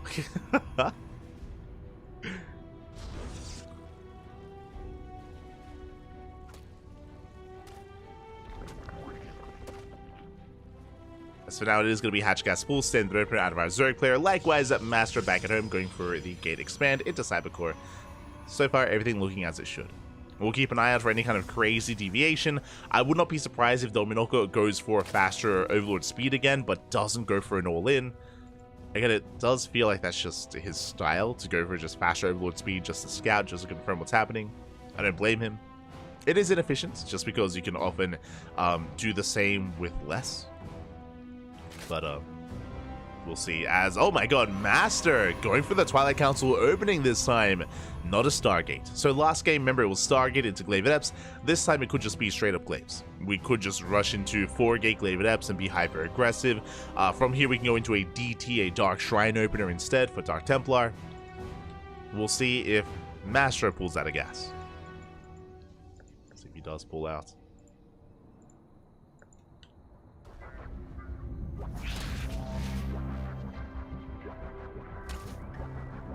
As we do see Dominoko actually massing up Lings back at home. He's going for a Ling Flood. Cutting Workers at 22. Yeah, he's Cutting Workers going for a Ling Flood. Meanwhile, Master happens to be going for Blink? That was not an option. Okay. Rushing into Blink, a very unorthodox build here from Master. Which means this Ling Flood could work. Lings are amassing. I mean, I say that. Ideally, the Lings are here to punish the third. A third that isn't going to happen. Here we go. He's going for the natural. There is no Adept in the wall. Lings can threaten. But Master should wall off. Yeah, he's going to be able to... He should be fine. And this is a big investment from Dominoko. Oh, no, the wall! The wall's on the wall! Lings, they flood in! That should not have happened. They bust on in. They take down the Adept. They're going for the Stalker. Boys are being pulled. Probes are going down. Ay, ay, ay. The wall was not a wall. Oh, my God. Stalker goes down. Backup Stalker has arrived, but it gets surrounded, and there's no shield battery. Yeah, there is no shield battery. Dominoko getting far too much damage here. Can he get the final Stalker? It's going to be close. Oh, he barely does not, but 11 probes go down. And back at home, he's droning. He's droning up. He's saturating his bases. Again, this should have been a clean hold out of Master, but he barely misplaced that pylon, or barely didn't realize that he didn't fully wall off. Now he has with another pylon. On top of that, the Overlord scouts, and the Overlord does confirm the Robo. So he knows that something is wrong, something is up. It is going to be two-base play from Master, rushing into Blink. Blink is now done. But Master, he doesn't have the economy to sustain 4-gate production. He can't afford it. So he has Blink, but he has one Stalker. Now 2. Has 2. Oh no, he trapped the probe was trapped earlier as well. He does save it, thankfully. Behind this Master, he has plenty of time to respond. He's fully droning up on 2 bases, getting a Roach Warren, taking extra gases. He's on a 3-gas setup. 3 gases, lair, 2-base saturation, and he can start making Roaches. Ling Roach, that's all he needs to survive this. I mean, even purely Ling would be okay against Stalkers.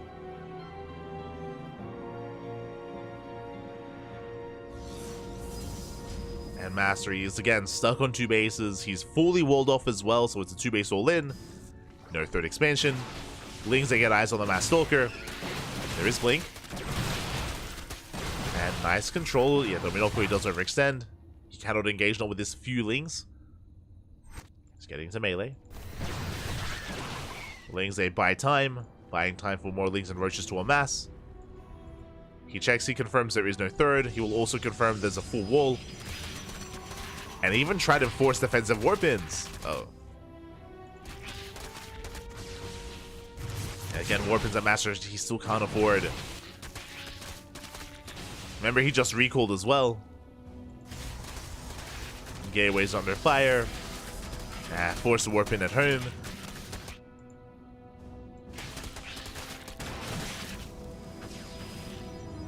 second Stalker as well.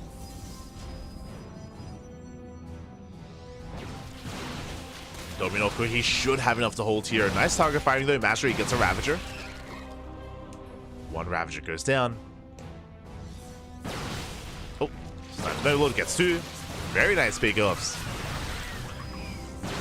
Takes down two Overlords. Likewise, Dominoko trying to keep up. Trying to punish the Stalkers. Doesn't get one though. Very nice control. Looking at the unit last time, only one Stalker went down. That was the first Stalker of the game. Master controlling very well. Dominoko started stepping forward. Finally, one Stalker goes down. These have been rough trades. Yeah, Dominoko, he needs more Lings. Forcing back the army. Trying to get on top of the Stalkers. Unable to.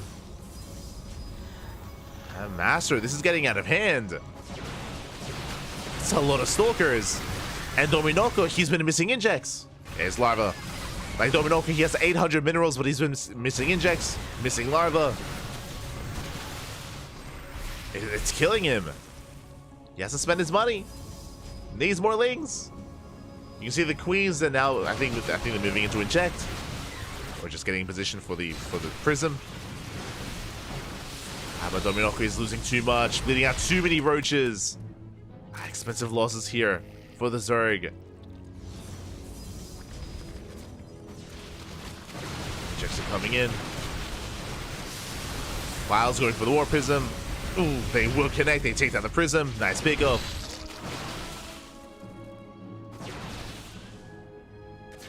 You could also argue that Dominoko, he could have afforded a fourth Gas Geyser and extra drones. True. He's oversaturated. He's not mining efficiently either. It looks like he will punish this. It's still not the best trade. As Ravagers are getting picked off as well. Here come the reinforcements just in time. And Dominoko, he holds. Does hold. Hopefully he takes a moment to have a look at his bases to get his mining back up and running. And to take a gas.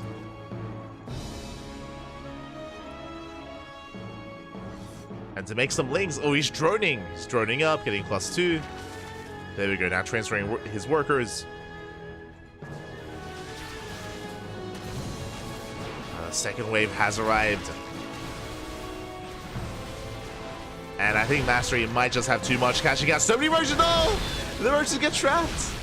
Oh my god. So many roaches go down. This hatchery is going to be forfeit. Dominoko going for the War Prism once again. He will get it. Prism goes down, and again, he has to give up on the base. He's going to try to fight for it, but he's going to be punished, pushing into a concave.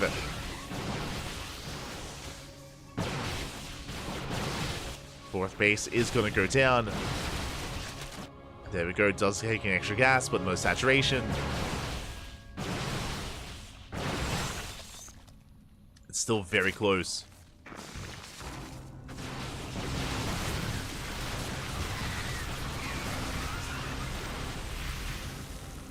Still so close here. Master's control has been carrying him throughout this all in. Likewise, Dominoko's lack of saturation and hindered economy. Lack of macro.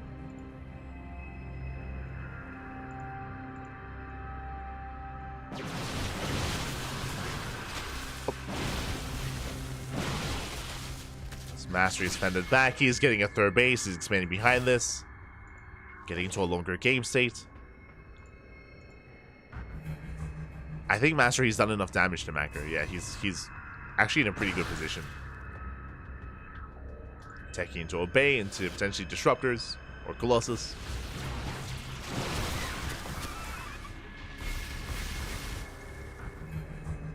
Again, crazy. Despite the fact Mastery lost 11 probes at the start of the game, he was able to bring it back here with his blink control.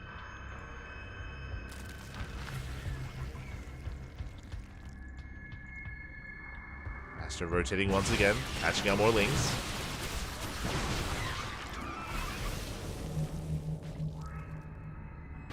Towards the fourth.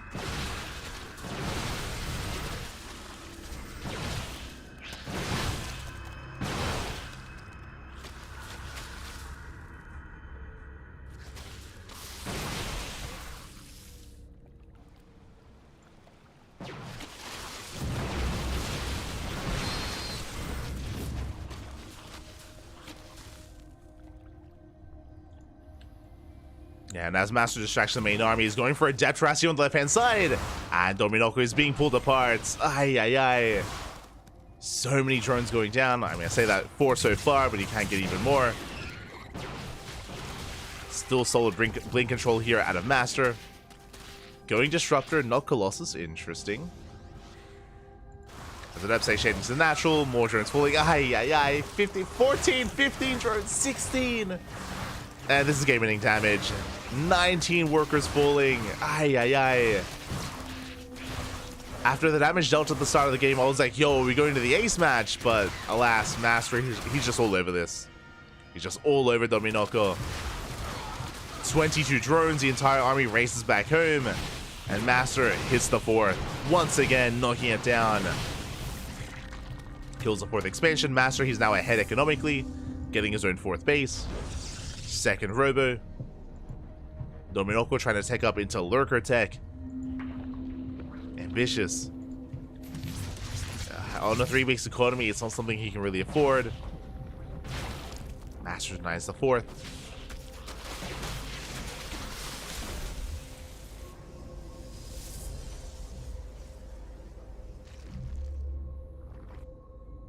And yeah, Master is looking to overwhelm. For the first time in a long time, Master now takes a massive supply lead. And looks can be deceiving, the soup does lie. Like, Master's actually further ahead than it seems, just because it's a very inefficient army from Dominoko with Roach Ravager.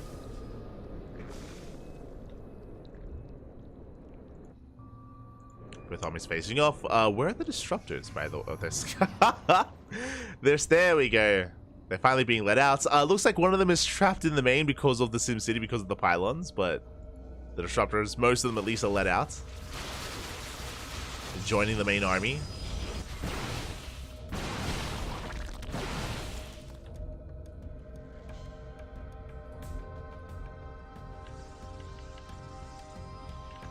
Disruptors have arrived.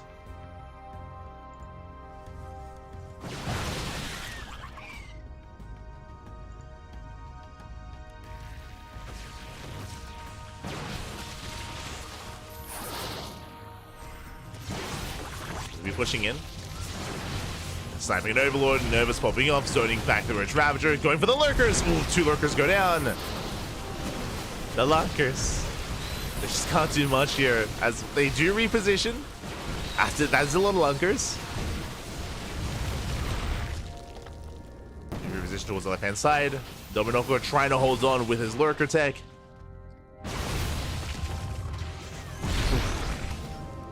Never takes down the Ravagers. 4 Lurkers in position, but the 3rd base is gonna go down. At a cost though. Yeah, the hatchery does fall. That was what, like 6, 7 Stalkers falling. Expensive trade for Master. But he does snipe the base. Pulling back home. Building up into more Disruptors. Eventually, there we go, he was able to kill the shield battery. Reinforcements a little bit congested.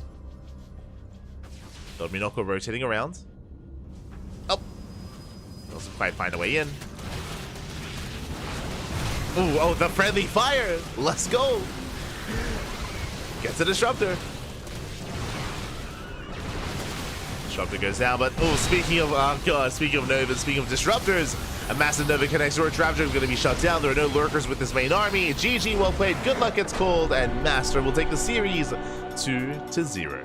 GG. GG, well played. Very impressive performance there out of Master, especially here in Game 2. Here in Game 2, Dominoko, he had a very strong start. He was able to take an economic lead, but I do think he under-droned in the follow-up. There's a couple different things, whether it's under-droning, whether it's not taking a 4th gas geyser, whether it's missing injects as well. So because of that, he was bleeding out a lot of Roaches, a lot of Ravagers. Otherwise, his Roach Ravager count would have built up a little bit larger over time if he had a little bit more support for the main army. Unfortunately, the execution of the follow-up was lacking for Dominoko, and Master's blink control was not. It was not lacking whatsoever. He traded so well and so efficiently, and was able to out-control Dominoko and to pull apart his attention as well. GG. GG, well played. Very impressive play there by Master. And that will lead us to the lower semis. GG, well played, Master is our first finalist, and we are now getting ready for Eric versus Inexorable. We're getting ready for the lower semifinals, and finally we can feature one of our own. One of our own. The Duckling himself, Eric. Eric is going to be facing off against Inexorable in a ZVT. Eric, of course, the best Zerg player in all of Brazil, is the strongest Zerg. And Inexorable, he is kind of a rising star here in the region in Brazil. Has been improving a lot. He's been really, getting better and better results over the past year of play. But Eric is going to be the favorite player. We'll see if Inexorable can bring him down. We shall see. Bearing in mind that Eric's weakest matchup is, I would say, Zerg versus Terran. So, Inexorable, he has a good chance here to cause an upset and to bring Eric down. I'm hoping for an ace match, but we'll see. We shall see. As vetoes are underway, and we will soon jump into our next series. We will soon jump in.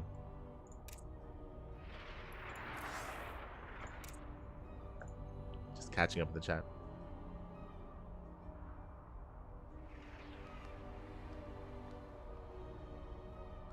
Sleepy is a literal translation for Dominoko.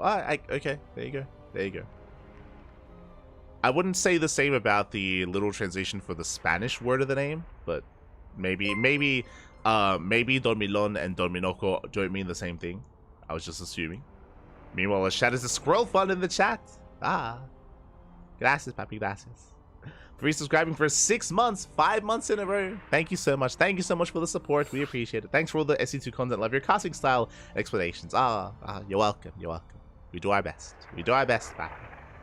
Much love.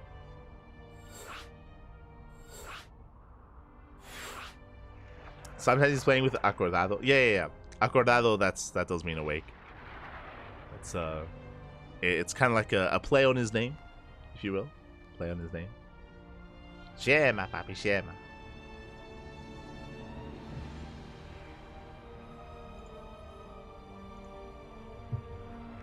But it looks like vetoes are done, and we are jumping into that first game. It's going to be on Crimson Court.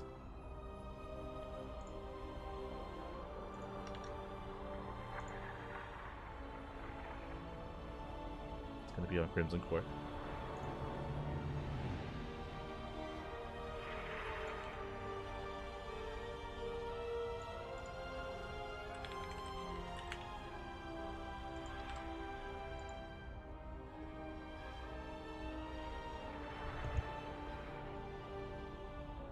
Yeah, I assume so. Sorry, I was just looking it up because Dormilon doesn't really mean sleepy, and I just checked. Dominoko literal translation would be sleeper. That makes more sense in my mind because it's someone that sleeps a lot, not someone that's like tired, right? But regardless, getting into this. I was also thinking like the term like sleepyhead, but sleepyhead, like that's more of like an endearing like phrase. Like it's not. It has like some different like connotations to it, I feel. But you get it. You get it. Otherwise, I guess we're gonna be going on a short break. Looks like we have 2 minutes before the lower semifinals will begin, so take this moment, get some snacks, get some food, get some water. When we come back, we will have Eric versus Inexorable. Don't go anywhere for too long. Come back soon for the lower semis. Be back soon.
And welcome back, everyone. Welcome back to the semifinals, the lower semifinals of Code for Giants Cup number 13.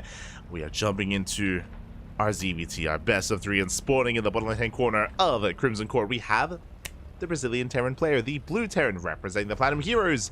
It is Inexorable. Inex. And spawning in the top right-hand corner, we have one of our own. We have the CranKy Duckling himself, the red Zurich player from Brazil. It is Eric. It's been far too long. Far too long. We go. Again, Eric, of course, has been focusing on his studies as of late, so he hasn't been able to compete as often as he would like in a Code for Giants Cup, so he missed last edition, but now he is back. He is back with a vengeance, looking to claim his spot, claim his throne at the top of Brazil. We'll see if he can. For now, hatch first. Hatch first opener here from Eric. Eric is a very creative player. He's very unorthodox. He does often come up with his own builds, and because of that, we'll keep an eye on him. We'll keep an eye on him. I will say that in this matchup, he often plays a little bit more standard in a sense. You know, hatch, gas, pool, standard opener so far. We'll see if this leads into roaches. Eric is more of a roach player, less so Ling Bane. Does often go 2-base Muta though. Did in the past have a 2-base Swarm Host build. But I remember talking to him, I think it was like 3 weeks ago.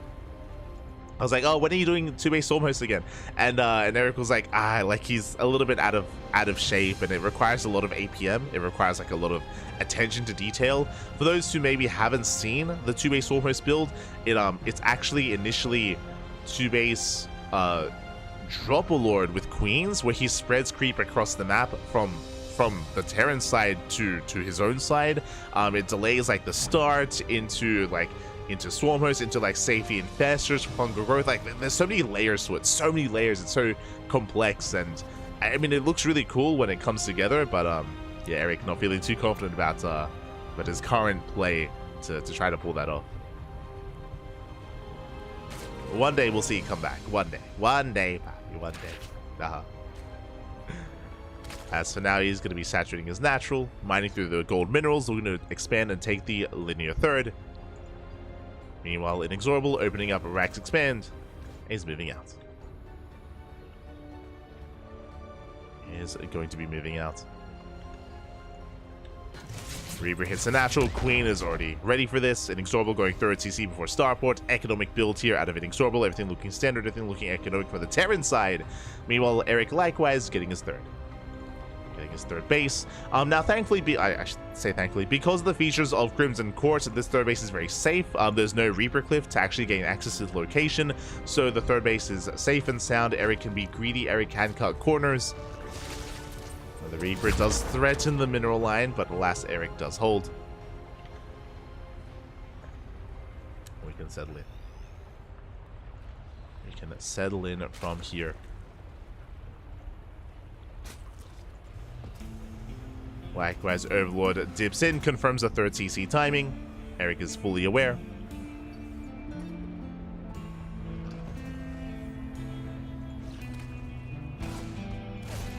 Oh no! Eric not fully aware of the build. He does catch the Reaper as well. Inexorable leaving it idle out on the map. So far, Eric, he knows all he needs. He knows he can just freely drone up, freely saturate, and to get ready for the eventual Banshee play. So there's 3CC Banshee from Inexorable. Eric will soon need those Spore Crawlers. Is taking all 4 gases. The heavy gas, the gas count tells us that Eric, he's either going roaches or could even go 2-base Muta. Did mention it before. Lair is on the way. I don't see a Roach Warren yet. Baneling that it's gotta be Muta, right? We'll see. Is taking 1 Evo Chamber, just the 1 upgrade. I'm still leaning towards Aspire. Still leaning in that direction.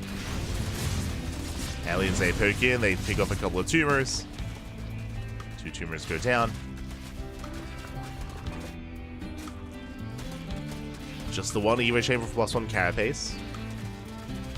And again, the fact that there's only 1 Evo Chamber tells us that he's saving his gas.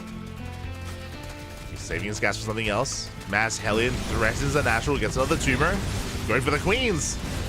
And Queen's getting low. Is there a transfuse? Barely not. No transfuse. Queen goes down. Massive pickoff. Actually done here by Inexorable. Pulls away. Lair is done. And yep, there is a Spire. So again, the fact that it was only one Evo Chamber, the fact that we saw 4 gases being taken at once, and now a 5th and 6th gas, it has to be mutants.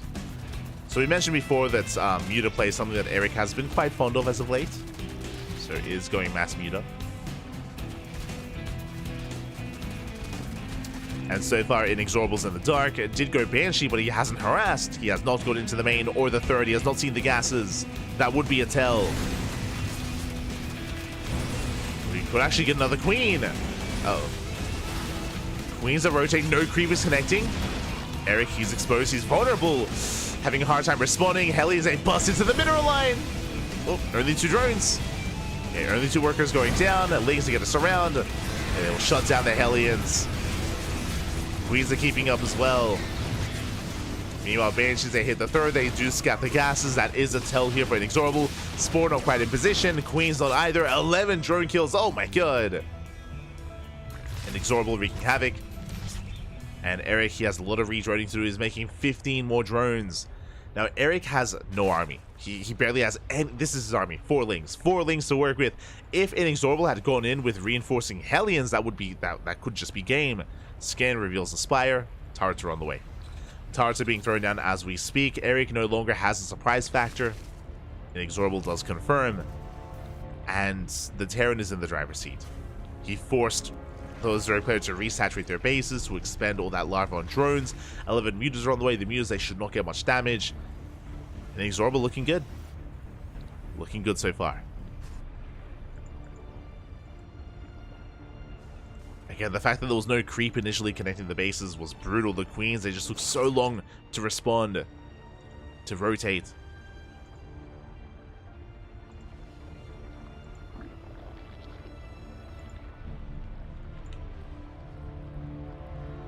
Mutas are moving out, and we'll see what they can get done. Again, it's not going to be easy just because of all the turrets. Likewise, the Inexorable's pushing. I do really like this timing here for the Terran, because there's so little ground support.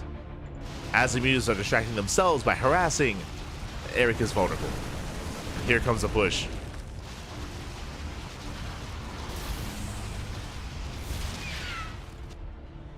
Inexorable pushing towards the right-hand side. Mutas, they get a couple of add-ons. They pick off a couple of Marines. But Inexorable, he is committing.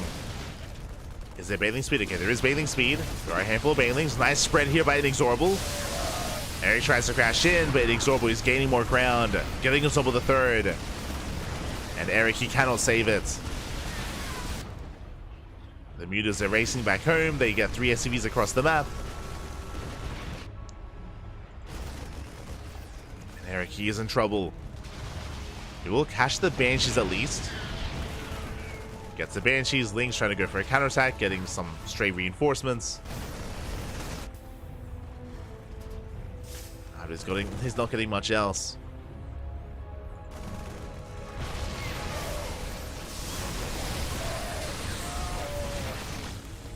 Nice initial pickoffs.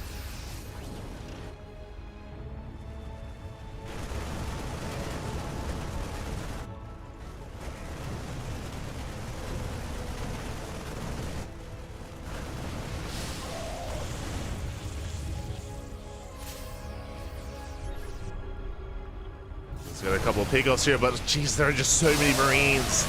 Decent bathing connections, but the Marine count is just too high. Oh god! Do we split? Oh, forced to pick up. Nothing to engage in here by Inexorable, bleeding out a lot of Marines. But there still is enough. Yeah, still more than enough. The Bio Army pushes through. We can stim, we can win the 4th base under fire. The backup 3rd, I should say. And Eric, he's still up against the wall. 13 bailings on the way. Inexorable stimming in, getting into the mineral line, catching these drones. And GG gets called. It's just far too much, and Inexorable will take game number 1. GG. GG, well played again. Just a solid start for Inexorable. He was able to cripple the economy early on. Not just that, he was able to scout. He was able to scout, able to confirm what was happening, able to get eyes on the Spire tech, and he completely shut down the mutas. The mutas, they did nothing across the map. And again, because Eric had lost so many drones at the start of the game, he had to resaturate, and that means that Eric's main army was that much smaller. He didn't really have much Ling Bane to work with. That is why Inexorable snowballed out of control. He was able to break the third, break the fourth, and just never really allow Eric to expand. Outside of Inexorable taking a bad fight, outside of Inexorable miscontrolling and just making mistakes, that was really what Eric was hoping for. But alas, Inexorable, he played it out very well. Played it out well. GG, and with that, Inexorable is now one game away from making it to the grand finals. Now, I do still favor I do still favor Eric coming into this, but clearly, Inexorable is someone that has to be taken seriously. You have to play safe. You have to, if you ever leave an opening, if you're ever vulnerable, then Inexorable will take advantage of you. He will abuse that. So Eric, he's got to tighten up here. Got to tighten up his early game if he wants to take on Inexorable. We'll see what the plan is. We'll see if this time we play Roach. Based on the map, based on how small it is compared to, you know, Crimson Court, how a little bit more open the third base is as well, I'm imagining Roach play, but we'll see. We shall see a spawning in the bottom right-hand corner of Oceanborn. We have the Brazilian Terran player, the blue Terran, representing the Platinum Heroes. It is Inexorable. And spawning in the top left-hand corner, we have his opponent. We have the Brazilian Zerg player, the red Zerg, going for a 15-15 instead. For the CranKy Ducklings, it is Eric. What does he stand for? He stands for endurance, righteousness, intellect, and kangaroo. It's Eric. It's beautiful. We have 15 hatch into 15 spawning pool. Is kind of the go-to opener here of Eric that he did popularize now, what, 2 years ago at this point?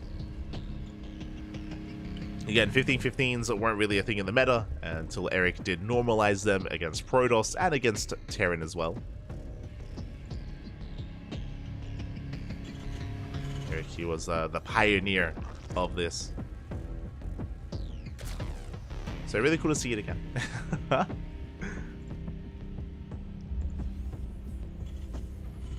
As Inexorable. Back at home, just going for the Rax Expand.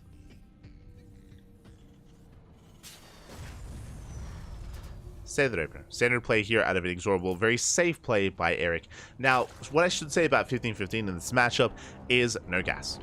Delayed gases from the Zerg player, which is why this usually means Roach play. The reason for this, because gases are so late, link speed is heavily delayed. So it's usually not really worth investing into link speed, and you just defend with purely Queen, then into Roach. That's how Dark often approaches it. Many of the other Zerg players. I imagine Eric will do the same.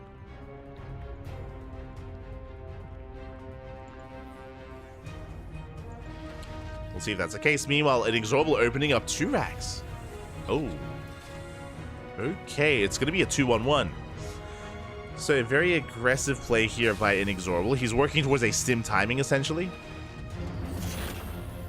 I'm assuming it's going to be a 2-1-1 and not a 3 racks. We'll see. My eyes are definitely going to be on Inexorable to see if there's a 3rd racks or a factory. But this is such a greedy variation as well. Again, Inexorable, he skipped his Reaper. To kill your SCVs. Did go for the SCV scout, but he did skip the Reaper. If Eric was going for a Roach all-in, then Inexorable would be in trouble. That his tech lab is done. Lings, they do scout. They do confirm the 2-rack setup.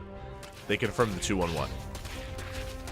Technically, there could be like a 3rd and 4th racks behind this, and it could be like a 2-base all-in.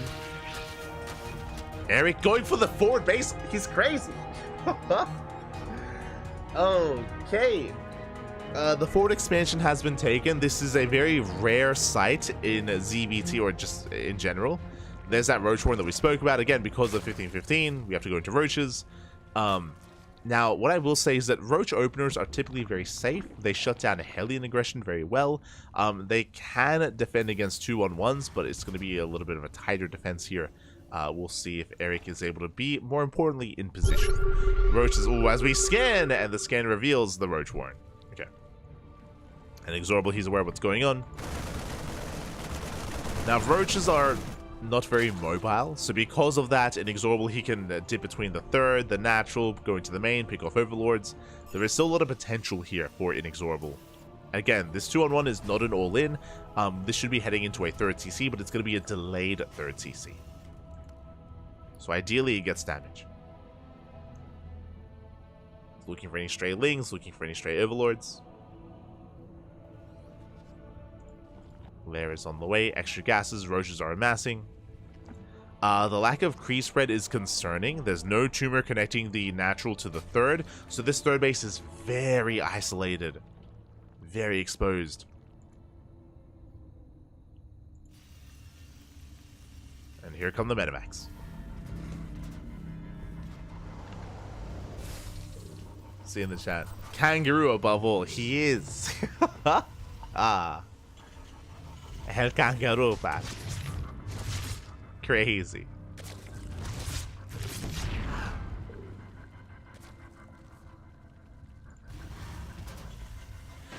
Inexorable setting up bunkers back at home. I think he's misreading this a little bit here.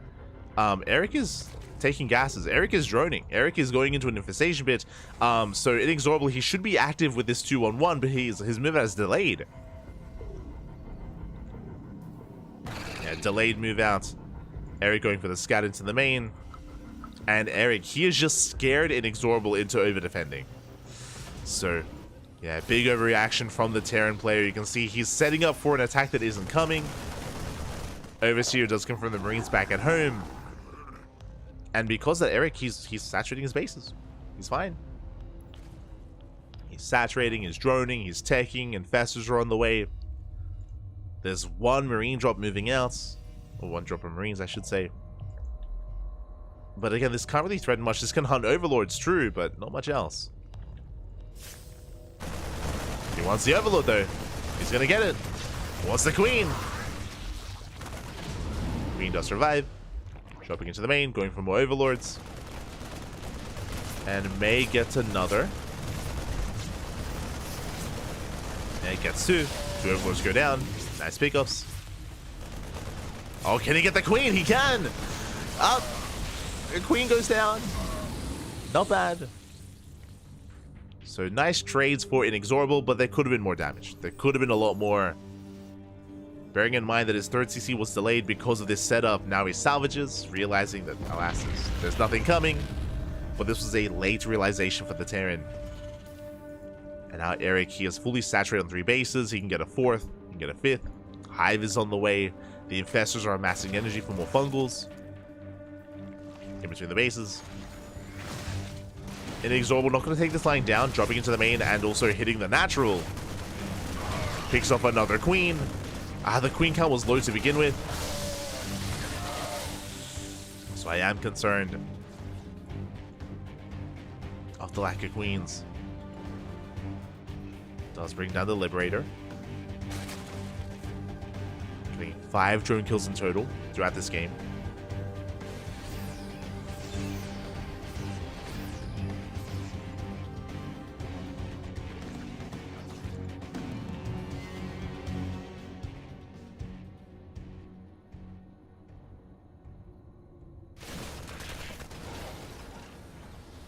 As from here at Inexorable, he's now just setting up on 3 bases.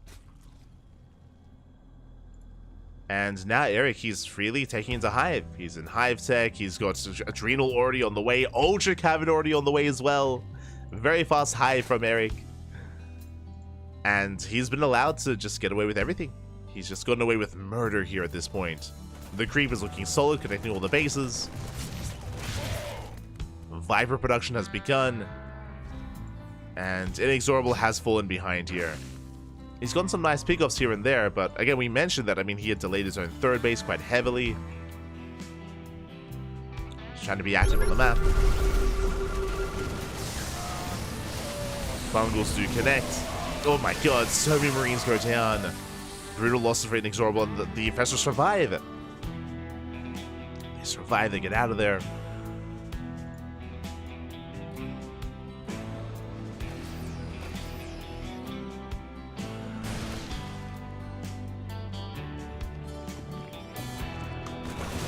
Landing another fungal, locking down the army for a second time. Oh, this time though, Inexorable, he gets two. Two Infestors.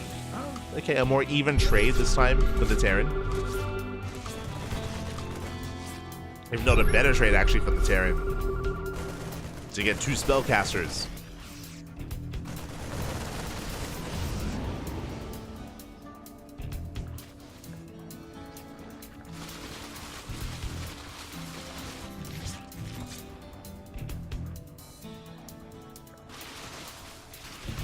Let's get the other two. Meanwhile, Eric is about to max out, and with his maxed out army, Eric has options. Either he waits for the Terran to try to take a fourth, which is about to occur, or he just strikes the third into this tank line. Breaking the third base is not going to be easy. You can see here there's a lot of tanks already situated, but now that Inexorable's taking a fourth base, he's spreading out. He's spreading out. He's spreading out quite thin between these four bases, and that is when he is the most vulnerable. That's when Eric can strike. Speaking of Eric, he's getting ready. Fourth base is spotted. Eric pushing in. Ghosts have arrived. Tanks re-sieging as well. But the ghosts are exposed. Oof. Yeah, the ghosts go down. Kindness baiting is done, but the tanks, they hold their own. Okay, very nice defense. Fungals a little bit too late. Oh, the chain fungals. Okay. Better trade towards the end for Eric. He is rebuilding his ultras, taking into lurkers, getting 2/2 upgrades. Eric has got links burrowed at each path.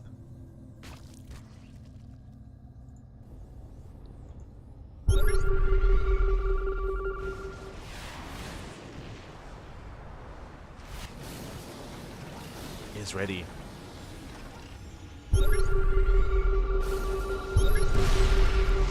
I mean, the tank line is brutal, but I believe we have Vipers, right? Yeah, speaking of, there they come. Lightning clouds on the tanks. And the tanks are going to be going down. Not much bio in position. Eric pushing in, another blinding cloud. The ultras, they get on top of the tanks, they break through. And Inexorable, he has almost nothing left. He has almost nothing left to defend. GG gets called, and Eric, he will tap the series 1-1. We are going to the ace match. GG. GG, well played. We are going all the way to game 3. And again, a lot of this did come down to the initial response from Inexorable. Remember, Inexorable, he was opening up 2-1-1, but he did misread, as we did mention. He overreacted. He, over-responded to the early Roach Warren. He was set up at home, threw down a line of bunkers, and he allowed Eric to get away with his build to drone up and to tech up. Eric was left completely alone, and Inexorable, he himself did go for an aggressive build to begin with, but he wasn't aggressive. So he fell further behind. He fell further behind, opening up 2-on-1, but being defensive with it meant that his macro was lacking, his third base was lacking, and he was just overwhelmed as the game went on. GG. GG, well played. We're now getting into game number 3. Let's go.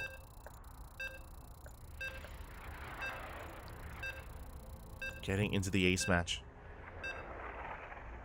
And this could still go either way. Again, a big reason for Eric taking the second game was, you know, a little bit on Inexorable for just misreading the situation and just, having a rough time getting into a macro game as a result. We'll see, we have a more even back and forth here in game 3. As spawning in the top right-hand corner of Post-Youth, we have the Brazilian Terran player, the blue Terran, representing the Platinum Heroes. It is Inexorable. And spawning in the bottom left-hand corner, we have his opponent going for the 15-15 once again. The Brazilian Zerg player, the red Zerg, representing the CranKy Ducklings. It is Eric. Here we go. 15 hatchery into 15 spawning pool. Once again, going over this build, this does often lead into roach play just because your gases are so delayed. So, should be roach play once again from Eric. And hopefully this time Inexorable, I mean, winding it back a little bit. I was gonna say hopefully Inexorable doesn't overreact. What I should say is hopefully Inexorable gets a good read on what's happening, because technically Eric could go for a 2-base all-in. I mean, he's more than willing to. He can be quite aggressive as a player, so it's on Inexorable to confirm what's happening, whether it's macro, whether it's aggression, whether it's an all-in, whether it's a third and more saturation. Inexorable needs to realize what's happening. We go. For now, we're settling in.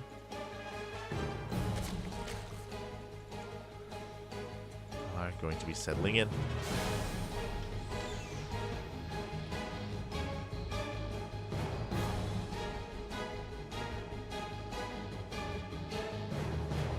Inexorable going for the Rax Expand, CC at the natural, and is moving out with the initial SCV Scout. SCV's moving out across the map. What I do like here is that this time Inexorable's going Reaper. Now, as a reminder, last game, because Inexorable was so greedy with the 2-on-1, he skipped the Reaper and he went Reactor first into Marine. So that's another reason as to why Inexorable was in the dark as all was happening.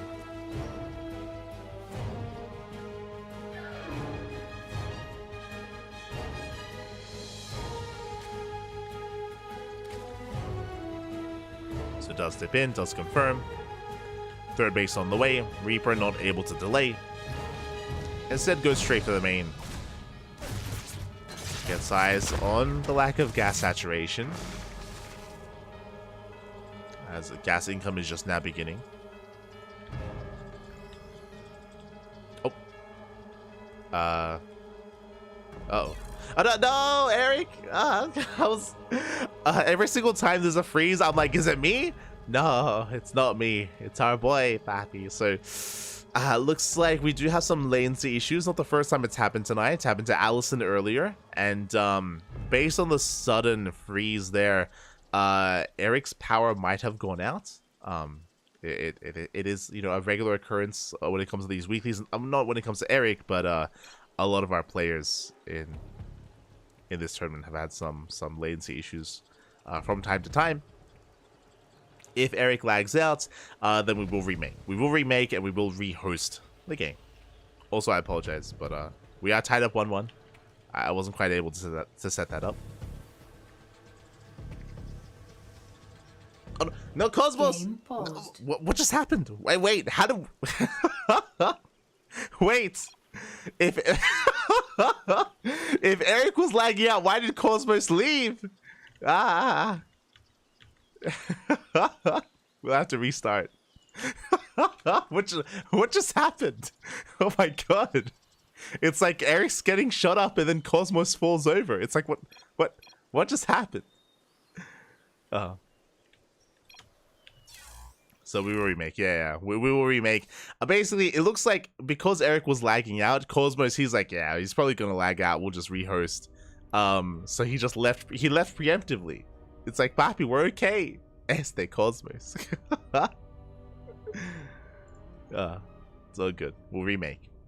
So we will resume via replay. Cosmos, for those that are curious, he is the Brazilian caster.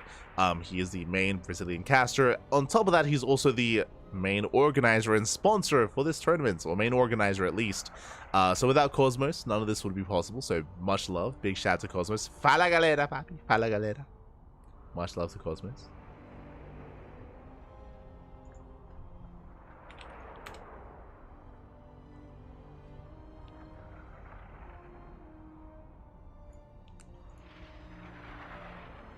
But yeah, we do need a moment to set that up and to get things going again.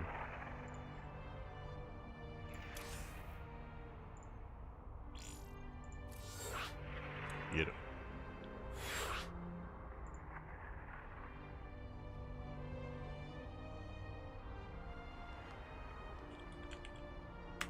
Oh. Apparently Eric was lagging out. And Cosmos, he didn't leave voluntarily. Apparently, his game just kind of crashed. Apparently, BattleNet just kicked him out.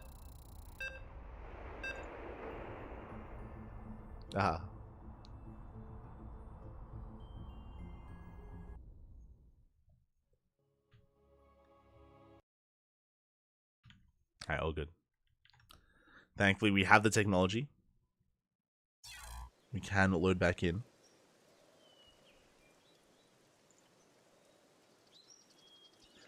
We can load back into our game and get things going once again.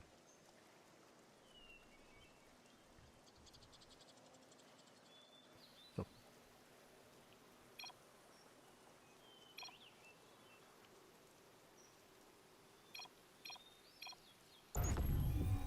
Beautiful. As we enter the ace match, and so far the Reaper does dip into the main. Queen is keeping up, Reaper is deflected, third base has been placed, and we can settle on it.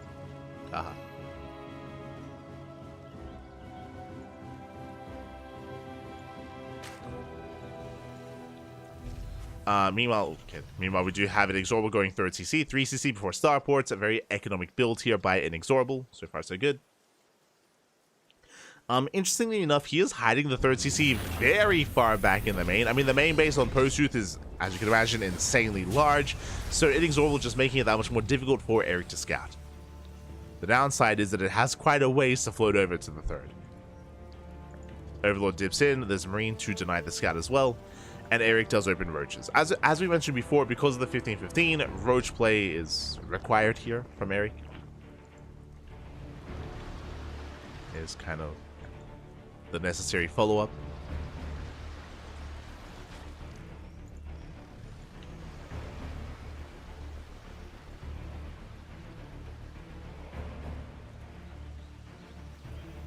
Here we go.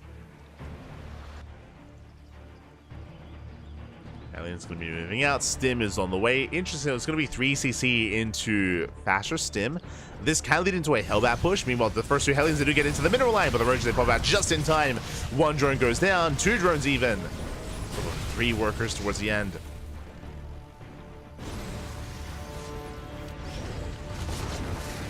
3 drone kills.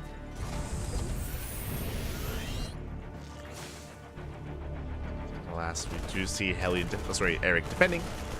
Forces back to Hellions. Overlord dives in for the scout and does get eyes on the third CC.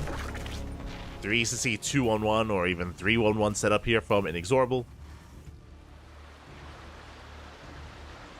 And he has stopped Hellion production. So Inexorable just getting into bio play. Working towards Stim. No going for Hellbats. Hellions, they dive back in. Drones line up. Oh my god. Getting 1 more drone. Just the 1. This looks like the beginning of an 8-Rax, by the way. Bunker gets cancelled. Once again, Inexorable, he was a little bit afraid of a counterattack, but there is none. Getting to a 5-Rax setup. And I'm curious if we throw down 3 more behind this. This could be a 3-base all-in from Inexorable.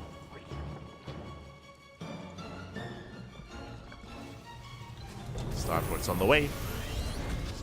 CC's floating over. Likewise, Eric taking extra gases, just like the previous game, going into 1-1 upgrades, working towards, I imagine, Infestation Bit into Infestors. Playing Roach Ravager initially.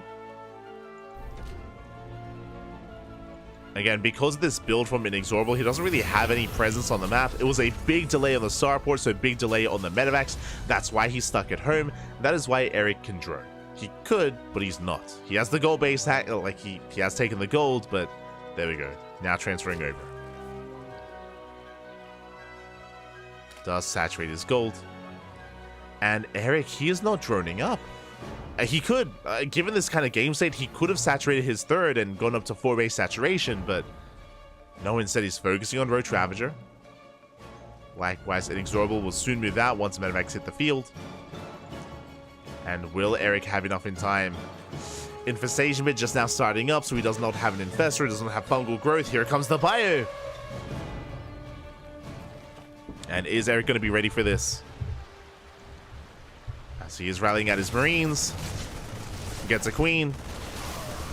Sims on in. The Roaches, they're going to be struggling here. Yeah, Roaches, they go down one after the other. Yeah, Roaches are falling, and Inexorable, he busts in towards that mineral line, and Eric, he gets caught with his pants down. He's not ready for this. He's just not ready. 4, 5 drones go down. Roaches are barely popping out, and can Eric hold on? It's going to be close.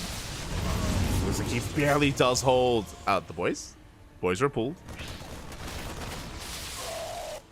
And again, Inexorable still rallying across the map, still trying to break through the front door.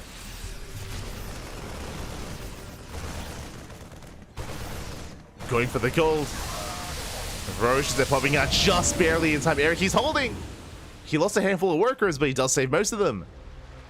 Does save them, moving out. Infestors are on the way for fungals. There's no tanks behind this, just purely marine.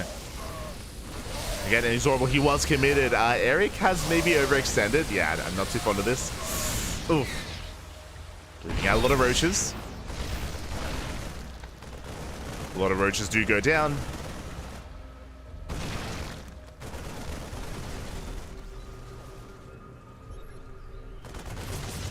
Infestors have arrived. Oh, the slowlings! It looks like Inexorable, he still has enough though. It looks like he should still have enough to break through this.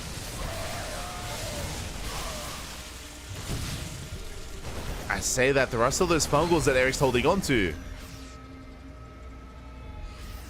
He's holding on to the fungal growth. Tanks have arrived.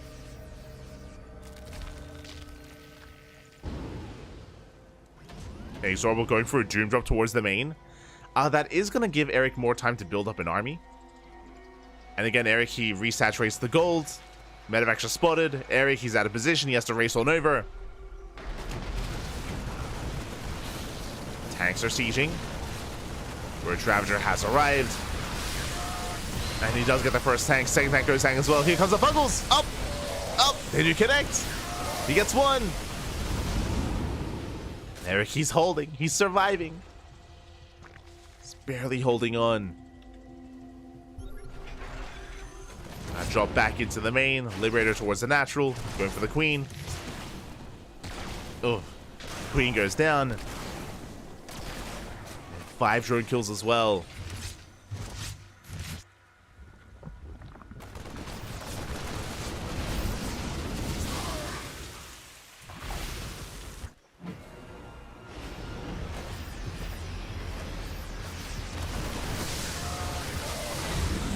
Oh my god. Gets 5 drone kills at the same time. Full medevac goes down to the piles. Eric is fighting back. He can still make this work.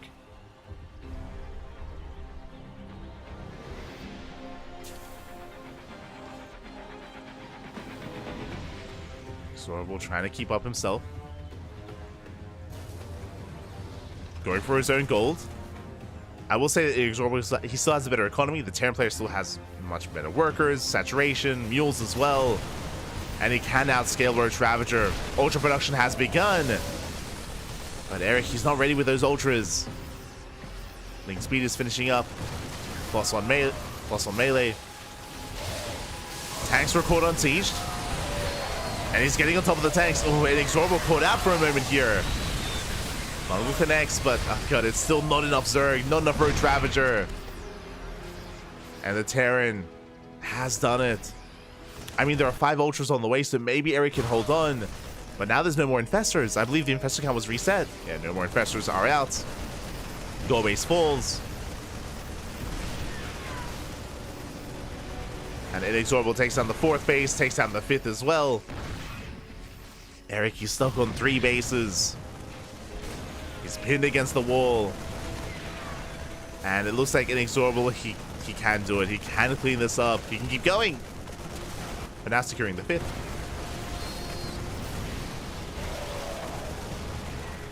Ultra's being forced back.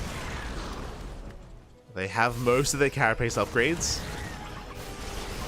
Most of them. Oh, but pushing into tank fire. The Ultras, they do defend. They clean up the tanks. Eric barely holding on. He has a comparable army supply. But pushing into more tanks is going to be brutal. Yeah, the Ultras are all on their own. They need support. They're so fragile on their own, and they go down one after the other. There's 4 Ultras left. Eric pulling away. Still no ghost production, which is a little bit concerning. Just Marine Tank. Purely Marine Tank.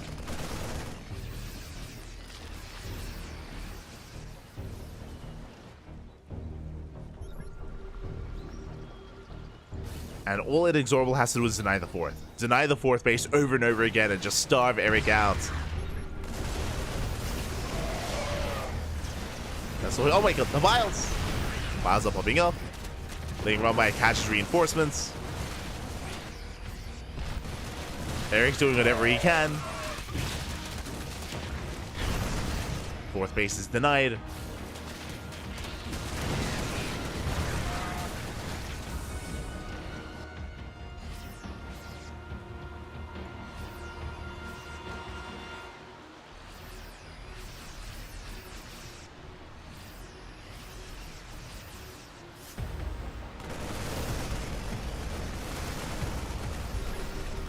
Eric, he does finally get a fourth up and running, true, because he double expanded, but Inexorable's maxed out. The Terran player, he's maxed out. May not have ghosts, but for now, I don't think he needs them. It would be easier with them, true. But he's got Marines, tanks, Liberators have arrived. He has freedom. That's more than enough. As he brings down another Ultra, getting on top of the fourth base. Ultras, they just can't do much here. Down to 1, down to 0. Ultras, GG gets called. It's just too much to handle, and Inexorable will take the series 2-1, advancing on to the grand finals. GG.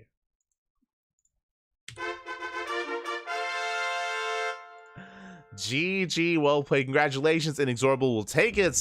Eric, unfortunately, he was unaware of the eventual move out that Inexorable was going for. If you remember, it took him a little bit too long to saturate his third base. He was making roaches, then he went back into droning, so he was making workers at the wrong moment there, at the wrong time. His roaches were barely not out in time to survive and defend against the first push. We saw that Inexorable, he got a lot of value there, killing so many roaches, and he snowballed out of control from there, just keeping the roach count low, keeping the army supply low for Eric, and just not allowing him to get into his final form, into his ultras too seamlessly. Even though Eric, he teched into ultras and into hive tech, he didn't have the economy to sustain that. He did not have a fourth base. Without it, he couldn't really keep up with the supply of the Terran. GG. GG, well played. With that, Eric is knocked out, and we have the grand finals. It's going to be a TVP between Master and Inexorable. Here we go. It is going to be that grand finals. We're going to be going on a short break. Vetoes are underway, likewise. And when we come back, we will have that best of 5. See you soon. See you soon.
Never mind. And welcome back, everyone. Welcome back to the grand finals of the Code for Giants Cup, number 13. We're gonna remake. Yeah. We are going to be remaking here, and we are going to be restarting. But welcome back to the finals of Code for Giants Cup number 13, your bi-weekly dose of Brazilian StarCraft. Oh boy, we have reached the grand finals. We have our top two, and there can only be one. Inexorable already caused a massive upset. I mean, I mentioned before that Eric, you know, where he is at his most vulnerable, I would say, is the ZVT matchup, is Zerg versus Terran. So that is where Inexorable can really thrive. On top of that, Inexorable has been improving a lot over the past year of play. Bringing down Eric is a massive win for Inexorable, but can he go further? Can he take down Master? I will still say that Master is the favorite player coming into this, but Inexorable definitely has it in him to cause those upsets, to bring down a player of the caliber of Master. We have seen them go back and forth in the past. We'll see if Inexorable can do it again. We'll see if he can do it again here,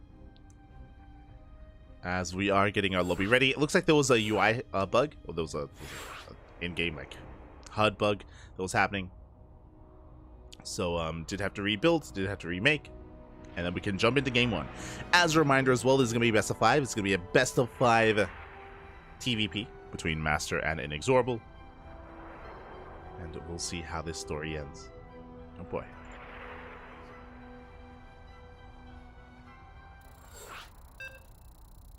Here we go. You can hear the beeps. We are loading on in. And again, hope everyone has been enjoying themselves. Hope everyone has been having a great time here. Again, a little bit bittersweet that Eric did go down.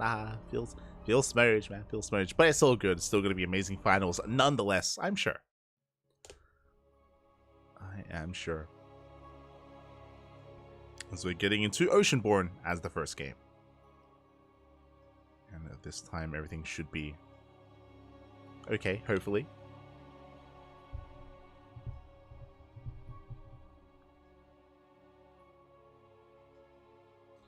Everything should be good. And predictions will be open in the chats. Predictions will soon be open, so you can place your bets on who you think will claim the series. As spawning in the top left-hand corner of Oceanborn, we have the Brazilian Protoss player, the Red Protoss, representing Team Hellfire. It is Master. And spawning in the bottom right-hand corner, we have his opponents. We have the Brazilian Terran player, the Blue Terran representing the Platinum Heroes. It is Inexorable.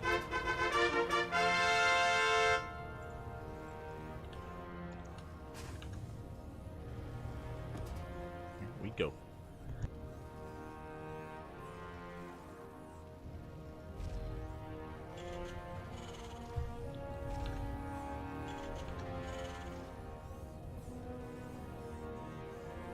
We go.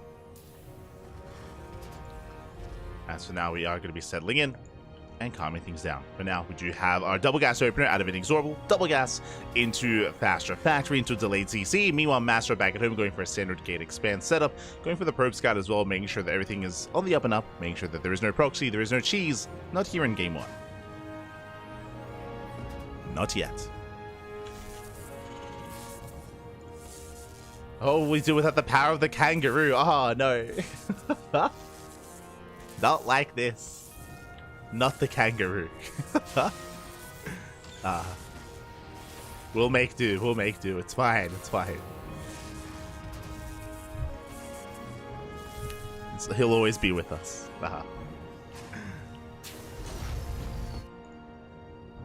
As we have our setup. Now, because of that faster depot from Inexorable, Master is pinned and is kept out of the main. He is locked out, which means the Master is unawares as to what's going on. It could be a more economic opener, it could be just racks into CC, or it could be something more aggressive. Master is in the dark. As we are following it up with the reactor, of course. Inexorable keeping their eyes on the probe. Pulls back with the SCV, and the Reaper will chase it down. We'll chase it back. There's CC on the high ground, so another one may soul in out of our Terran player. But from here, he can go into Reaper Hellion. He can go into Cyclone production early on. He can go into a Widowmine drop as well. And Inexorable has options. does have options. Likewise, Twilight Council opener back at home. It's going to be a Blink-based build at a Master. And meanwhile, Inexorable is reactoring out Cyclones. Okay, yeah, my attention. It's going to be Cyclone production from the Terran.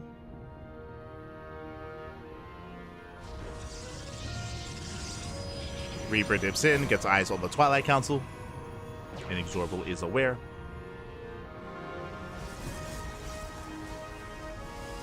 He's aware what's going on.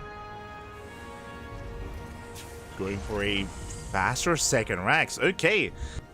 So this could be the beginning of a 2-base all-in. Winding it back a little bit here. Sorry, just a little bit distracted.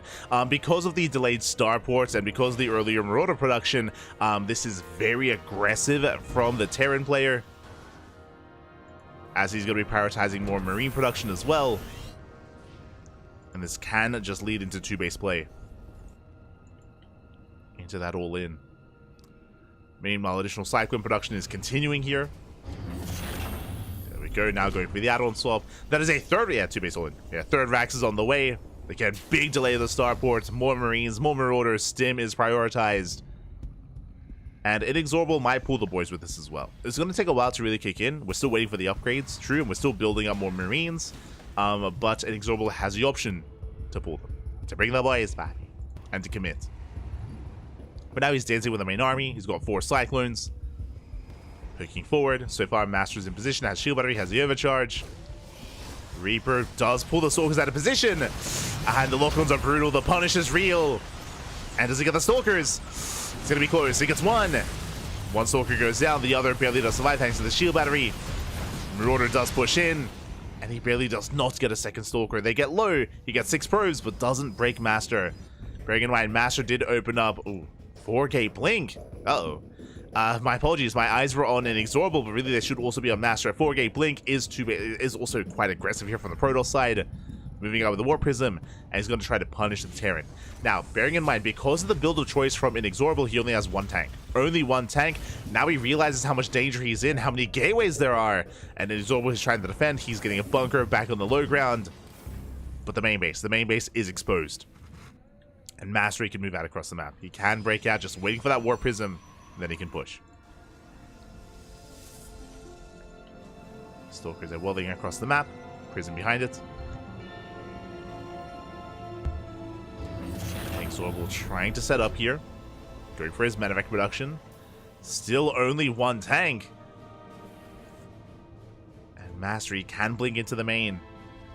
He can, and he should. But now just waiting for reinforcements. Checking the natural. Does spot the bunker. Spots the tank. He's blinking in. No fear. He will focus down the tank, but he gets punished for it. The Stim. Oh my god. The Stim Marines, they punish the Stalkers. So many Stalkers go down. That was not the play. Master losing far too much. And now Inexorable, it's time to commit. GG gets called. Inexorable, he will take game number 1. Whew. GG. I stand by what I said. I was like, he should be blinking into the main, but no, he committed into the natural. He blinked on top of the tank. He did get the tank after a couple of volleys, but he got punished so hard by the Stimmed Marines and Marauders. A massive punish from Inexorable. And with that, the Terran takes a lead. GG. GG, well played. Inexorable does take lead in the series, and we'll see if Master can recover here in game 2. Again, a very intense game 1, aggression from both sides. In the end, did work out wonderfully for the Terran, but a lot of that was also based on the decision making here of Master. The decision to dive in when he did. And with that, we're getting ready for the second game. Now, as a reminder, this is still best of 5. Still a best of 5, still plenty more games ahead of us. Plenty of opportunities for Master to bounce back. Here we go.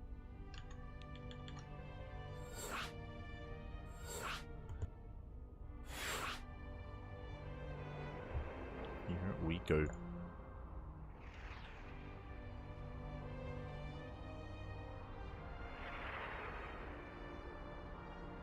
As looks like game 2 is going to be on Ghost River.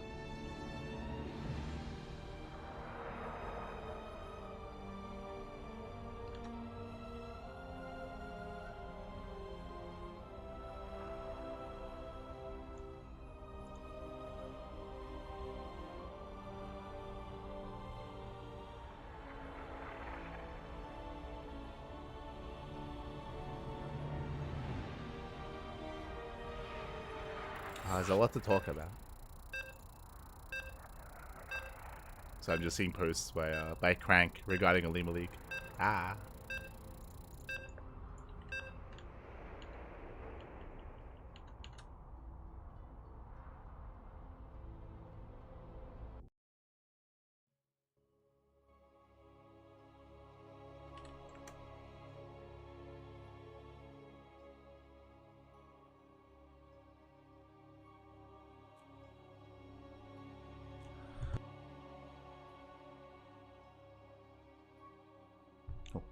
And here we go. We're loading into that second game. And I'm curious how players will approach this. I mean, I don't think game one really told us too much. We just had our two builds collide and some decision making, of course, but not much more than that. And here we go. We're getting into game two. And spawning in the top right-hand corner of Ghost River, we have our Brazilian Protoss player, the red Protoss, representing Hellfire. It is Master. And in the top left-hand corner, we have the Brazilian Terran player, the blue Terran representing the Platinum Heroes. It is Inexorable. Inex. We go.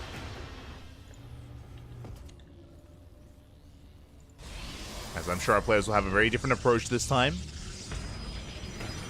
I'm sure we will be calming things down. As for now, the probe is moving out across the map. As a reminder, last game, Inexorable did open up double gas into a faster factory, and he should be doing the same here as well. Yeah, second gas geysers on the way. It is so risky going for an economic opener on Ghost River just because the rush distance is so short by ground, so it is often avoided.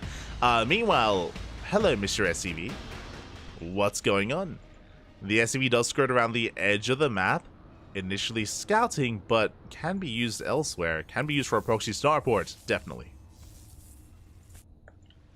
We'll see if Inexorable does commit to any kind of proxy. For now, just scouting. A little bit paranoid, making sure there's nothing weird going on. Rax is now done.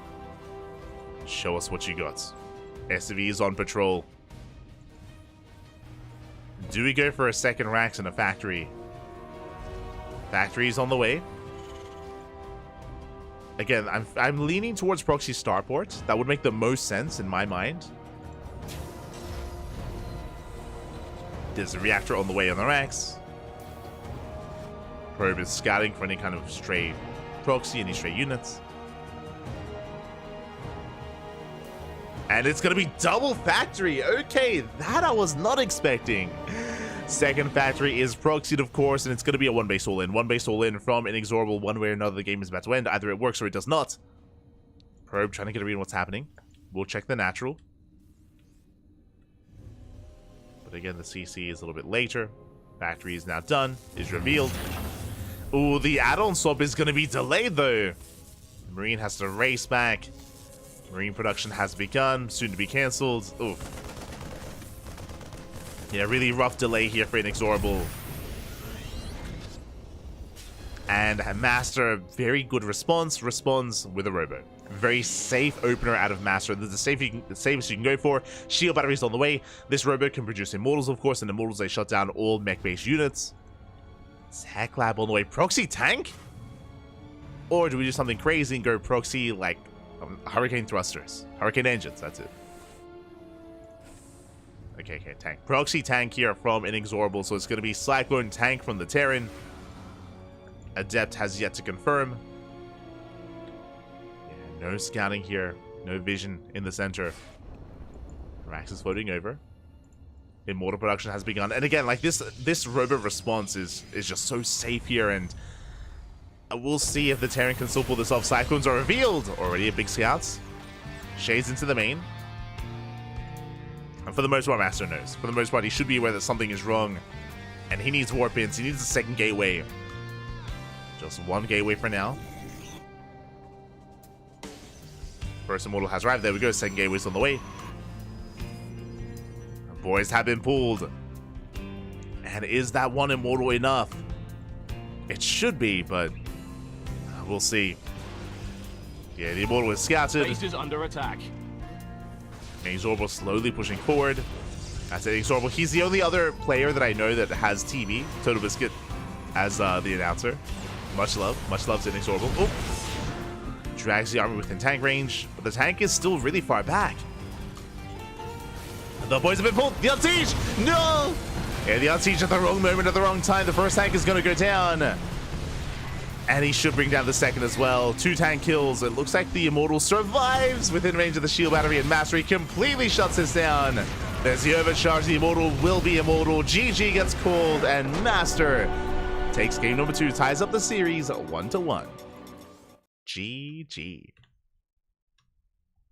GG, well played. Master, again, he responded beautifully. He didn't really confirm what was happening. He didn't really know how committed or what the cheese was, what the all-in was, but he realized that he was in danger, so he opened up Robo, rushed into the first Immortal, and in that final fight, it was very fortunate that he was able to engage just as Inexorable unsieged. So Inexorable, he missed out on some of those tank shots. Likewise, the boys are pulled as well to be able to buffer for the Immortals. GG. GG, well played. In the end, Master ties things up, and we're going into game number 3. Going to be loading into Alcyone. And we'll see who's going to be the aggressor this time. So far, it has been a bit of a shorter series. We have yet to embrace the mid-game, but this could be it. Alcyone is known for its macro games, so that could be the answer here.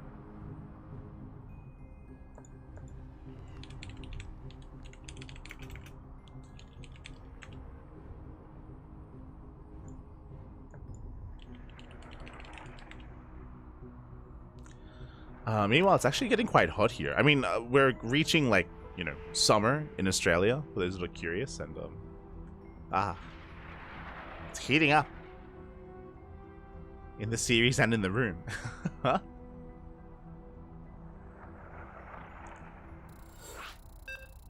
That's why I had a haircut last week. Oh, we're good. Alright, good to go. Getting into game 2, we're loading in. Gonna try and like open a window, but I think a neighbor is mowing the lawn, so I don't want that sound to go through. Ah, no, what do we do? Hold on, once we load in.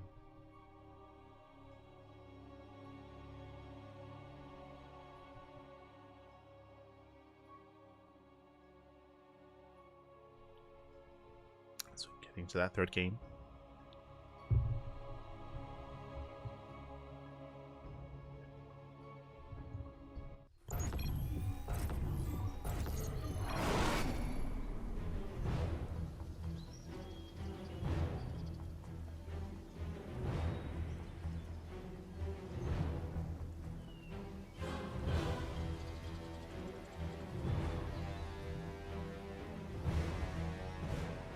And spawning in the top right hand corner of Alcyone, we have our Brazilian Protoss player for Team Hellfire, surviving the cheese of last game. It is Master.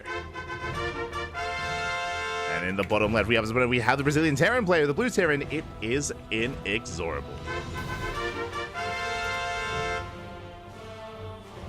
Here we go. So far, so good. This time, we are setting up back at home with the initial racks. SCV moves out. I believe this should just be for an SCV scout. I'm sure after the last game, Inexorable was a little bit paranoid that maybe Master would think to do something similar to him, so he is moving out to ensure that that is not the case. Trying to get a read on this opponent. Actually, he's just going for the eBay block. Okay. It's been a while since I've seen this, actually. But eBay block at the natural will delay the economy, will try to force the unnatural natural out of the Protoss player. We'll attempt to force it. Honestly, the eBay blocks have kind of fallen out of fashion in recent weeks. In recent times. Cool to see it back. I mean, part of it could just be we've been casting some less Terran versus Protoss than we used to. Yeah. Kind of odd. But I appreciate it. Meanwhile, the eBay is almost done, so a massive delay on the expansion. Master throws down the pylon. That tells us that Master, he intends not to expand elsewhere. He's just going for a delayed natural base. Zealot is going to be waddling in. As Master does prioritize the Zealot. And we'll hit the natural. See late chrono node. Ah, no. Like, I was gonna try and do like a ladder stream after the cast today, but because of how hot it is, I don't think it's the best idea. Like, I'm getting, yeah, like the headset's getting uncomfortable because of how hot it is. I need like earphones, nice earphones.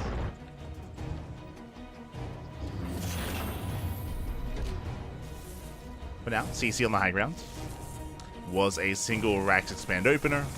I say that, my apologies, sorry, it was Rax into eBay block into factory into CC. Delayed second gas. SCV is still active. Coming in for a follow-up scouts, just confirming that there is an expansion.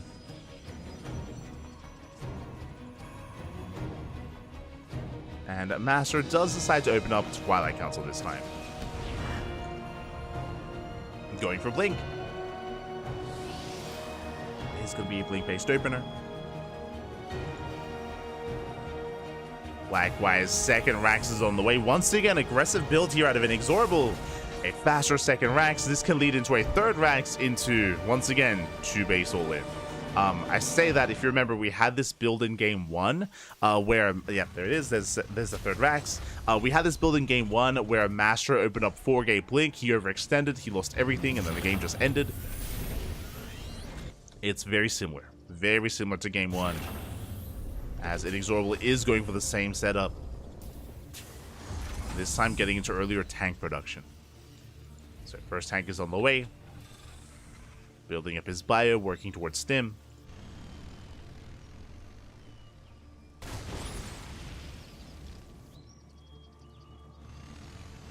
Hellions have arrived. They do threaten the natural.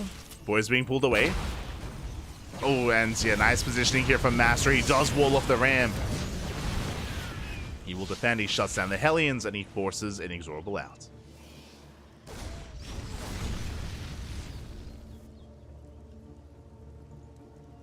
And the question becomes, how many gates? So far, 3. 3-gate Blink here from Master. Very safe response. We'll have plenty of Stalkers to make use of. Oh, never mind. 4th gateway. 4th gate. It's game 1. It's a repeat of game 1. Somewhat of a repeat.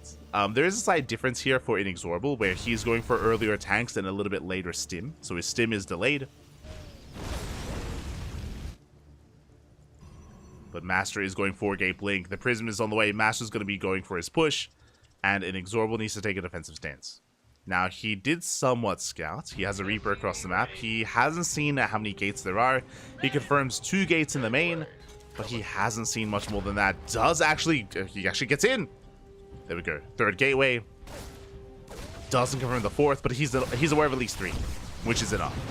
We need bunkers. There we go. We need bunkers back at home. There's a bunker at the natural. And we need a bunker in the main. Now, because Stim is so much faster for Inexorable, he will be able to counterattack that much faster as well and break out from the contain. Hopefully, Master does not blink on top of this tank. He will be punished very hard for it if he does it again.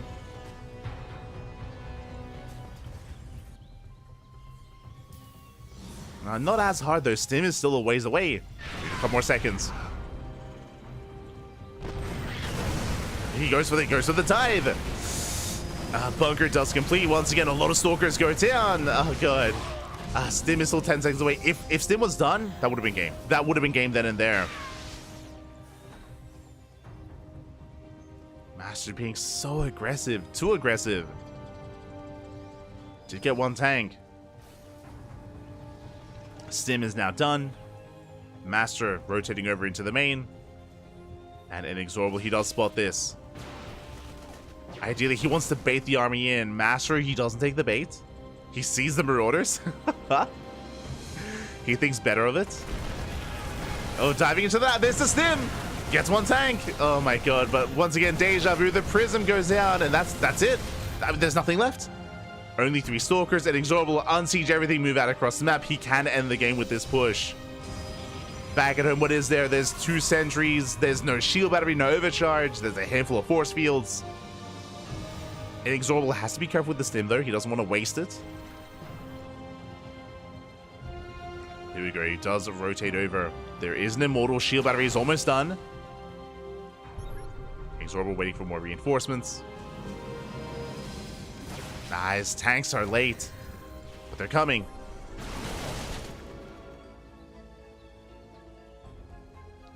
Are coming. Medevac production has begun. First tank does siege. The tanks are a little bit far back though. So this is giving Master more time. There we go, he stims in. Does stim in. Massive tank volley is going off. Oh, bleeding off too many Marines though. Not a bad fight here for Inexorable, but not enough. Yeah, the boys are being pulled, and Master, he's going to be able to hold on. Does target down the first Immortal, though. Does get an Immortal, gets 13 probe kills. Master survives at the cost of his mineral line, and Inexorable, he's got his third. He's got his third on the way. Inexorable, he doesn't end the game, but he does deal some crippling damage. Does cripple Master. Going for a double drop. Saturating his third. Building up. Inexorable, I'm sure he's excited.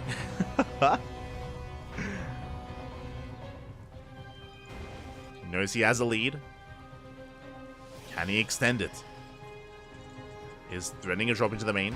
Not many Stalkers left. Remember, he sniped most of them. Most of the Stalkers went down.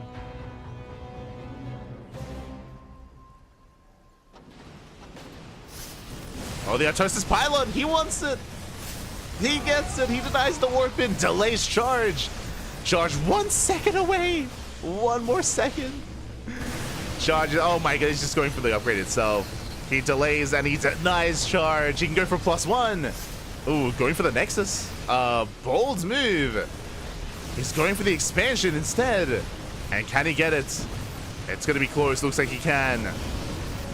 Yeah, the Nexus does go down. No Stalker. What? The Nexus goes. There we go. The Nexus does go down. No Stalkers to punish. Here come reinforcements. As we mentioned, Master, he was overly aggressive earlier. He lost far too many Stalkers. He was punished so hard. And that leads into this kind of game state. That's why Inexorable, he's just pulling him apart left and right. There's the overcharge. Buying time. Tanks do siege. Massive volleys going up. And it looks like Inexorable, he will be able to overwhelm me. He gets the Immortal. The Immortal was out of range. No. The Immortal barely out of range. GG gets called, and Inexorable will take a 2-1 lead. GG.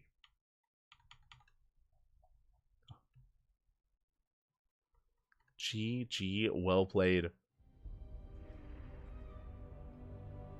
Inexorable does take a 2-1 lead. Again, this was basically a repeat of Game 1. Game 1, very similar. Game 1 was more of a decisive win for Inexorable, just because if you remember, he did delay tanks and he had stim in time for 4-gate blink. Here, stim was like 10 seconds later, so he wasn't able to punish the first blink as much, but he still punished it. He still punished it nonetheless, and he actually punished the second blink, if you remember, when Master rotated to the natural for the second time. And with that, Inexorable is 1 game away. Onomas, 1 more game, and he will take the series. Master needs to calm down. Jesus. Again, when he goes 4-gate blink, he just commits, and it's not working out well for him. Specifically against his build, of course. Like the build of Inexorable is designed to kind of punish that sort of thing, just because of how much faster he's investing into blink into stim than normal.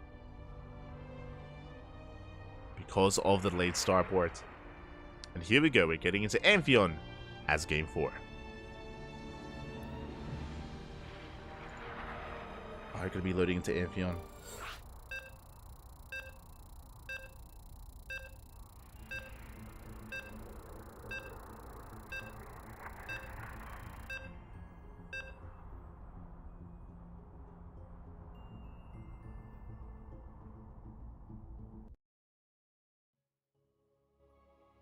We go.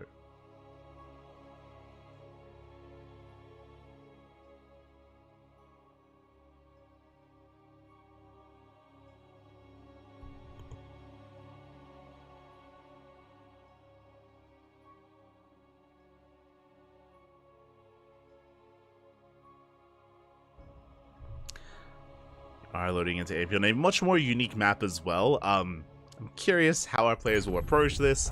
I imagine we will not be seeing a 4-gate blink again, but we'll see. I don't know if I can make that strong of a claim after what we just saw twice now in this series. But spawning in the top left-hand corner, we have our Brazilian Terran player 1 game away from becoming this week's champion. This week's code for Giant. This week's Giant, I should say. It is Inexorable. And spawning in the bottom left-hand corner, we have the Brazilian Protoss player, the blue Protoss representing Hellfire. It is Master. We go. And again, the reason why I don't expect 4-gate blink this time is, unlike some of these other maps, you cannot as seamlessly rotate between the main base and the natural because the main base is protected by the terrain. You have rocks, you have mineral walls as well. Rotating from one to the other, it's just not possible. You can try to rotate between this ramp and this Reaper cliff, but it's so narrow and so abusable that it's not, no shot. So I'm sure that Master will be shifting gears. Likewise, Inexorable, I feel like, can finally be aggressive from the get-go. We'll see. We'll see how our players do adapt. Like, we have seen some players embrace 4-gate blink and just like blink over the wall here and go straight for the main, but I mean straight for the natural from this mineral wall. But even that is quite committed and quite risky, and not too fond of the idea. But we'll see. Hello, Mr. SCV. As Inexorable, he's going for an economic opener for the first time this series, for the very first time, going for a Rax expand. But there is an SCV out on the map. Okay, just scouting. Just checking for a proxy. Doesn't have a lot of trust here in his Protoss opponents. Don't blame him.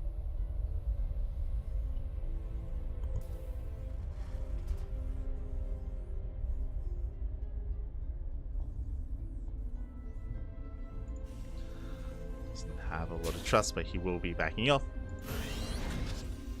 Getting to his factory. Okay, so just getting to his factory. Meanwhile, Master likewise scouting on the right-hand side, checking for any proxy starports. I don't blame him. So you can see Master just making sure there is no proxy as well. Twilight Council is our tech of choice. Very often at the pro level in this map, we see Stargate play. Stargate into Phoenixes or Stargate Oracle. Here we have Master opening up Blink. Now, as I mentioned before, this is not a good map for 4-gate Blink Stalker just because you have less mobility, less options for where you want to blink in and what you want to punish. So I expect either 2-gate Blink or 3-gate Blink. I don't expect 4. But maybe expect the unexpected, right? Maybe... because it's not good on this map, that's why Inexorable will be exposed and vulnerable. True, it is a 1-1-1 for the first time this series. Again, Rax expand into 1-1-1. Standard setup here out of Inexorable. He's not being overly aggressive like he has been in the past.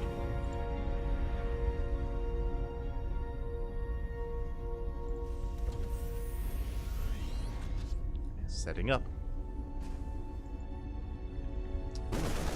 Inexorable trying to catch out the Adept, unable to though, and I assumed it was going to be a Blink opener, but no, it's going to be a Dark Shrine instead. Bold move out of Master, but he's rushing into DTs. I mean, this can pop off, this can work wonders, true, but it can also fall in its face. DTs are quite niche here in this matchup. As you can imagine, on the one hand, Terran has scan. True, but if the Terran mules, if they're on top of their muling, if they're on top of spending their energy, if there is not a scan available, then DTs, they can wreak havoc.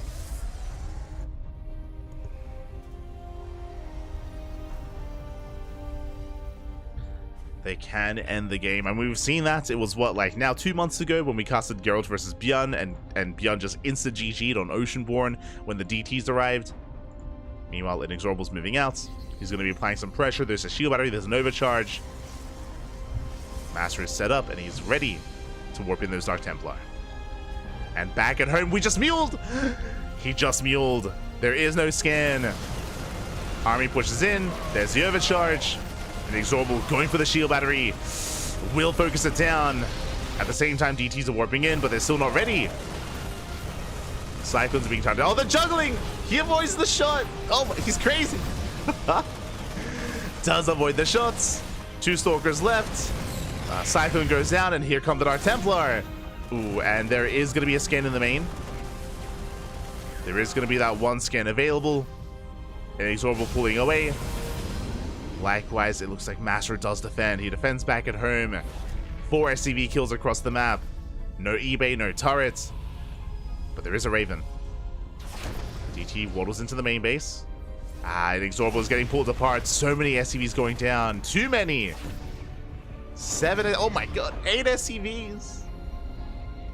And this is enough. It's not just 8 workers, it's also lost mine time. Lost mine time here for Inexorable. There is a 3rd CC finishing up. You can see Inexorable, he doesn't want to waste the scan. Doesn't want to. Oh god. The Prism getting a little bit cavalier there. Forces friendly fire. Auto turret was late. And the Prism escapes. More Prism does get away. More Dark Templar warping in. Going for an Archon drop. Likewise getting a 3rd base, and in the aftermath of that aggression of what just happened, Mastery does have a lead. He's up on bases, he's up on economy. Getting into charge, into immortal production. Archon drop comes in. The Prism goes down! Oh my god, Prism does fall. What about the Archons? Jeez, they're so tanky. There's the auto turrets. 1 Archon falls, the other will escape. I spoke too soon. The medevac will chase the Archon down. Will attempt to at least. God, there is no stim. Do we have another boost? Stalkers are coming in to reinforce. Inexorable, he wants it. Oof. Raven goes down. Massive pickoff. Yeah, Inexorable gets punished. Did overextend. No reason for the Raven to have moved out with the medevac. And Master, he's still in a good position. He lost an Archon and he lost a War Prism, true, but now he has triple Immortal. And soon to be Mass Zealot.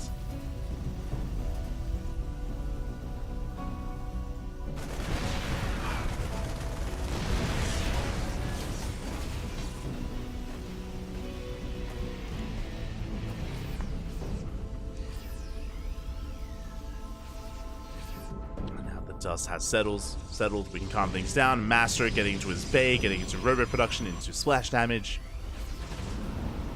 Likewise, Inexorable. He has a 3rd CC, but he has yet to land. So still on a 2-base setup. Going for a drop. Observer does confirm. Master is aware. Scan reveals the army. Inexorable just now taking his own 3rd.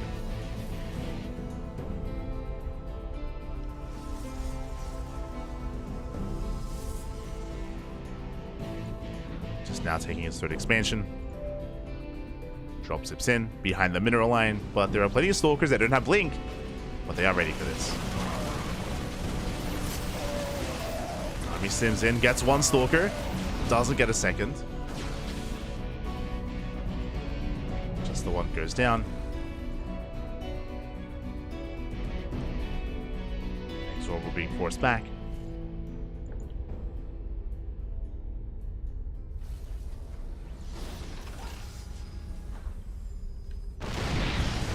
Oh my god. Tank shots are doing well for themselves, but the Zalta get on top of the tanks. 2, 3 tanks go down. With that, there's no more splash damage. Force fields the ramp. Keeps the Marauders at bay. Yeah, and Mastery's just pulling Inexorable apart. He's snowballing out of control. He gets the entire mineral line. Every SCV, or most of the SCVs go down. 15 SCV kills. And Mastery can just go for the kill. Okay, there's no Widow Mines, there's no tanks, just Marines and Marauders. I mean, there's some good SimCity here. But Mastery's just getting further ahead. Getting a 4th base, 2nd forge, double upgrades, Colossus production. 2nd Robo can be on the way as well. There's no reason for Master to push in. No reason for him to try to overextend and to bleed out too much. He can just chill.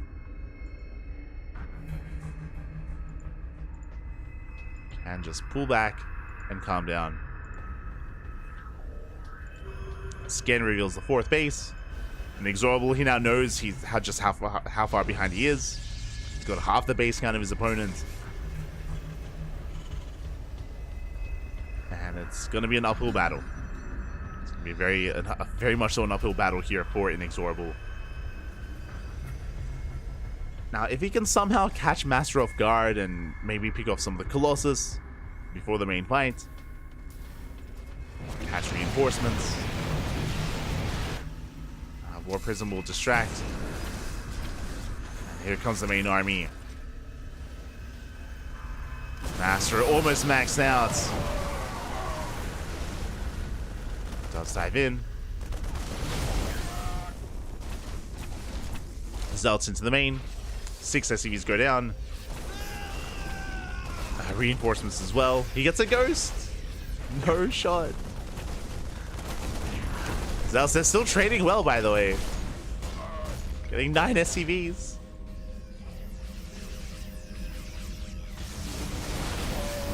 Liberators do complicate things, but yeah, we have more Stalkers to reinforce. They join the main army. Still one Zeld in the main.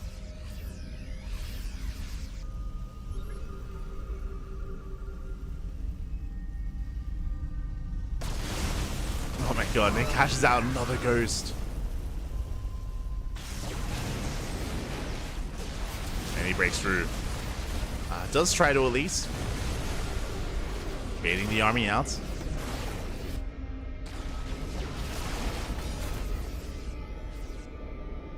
I know that we're building up a heavier Stalker count because of Liberators, but I wouldn't be opposed to just more Zelts instead.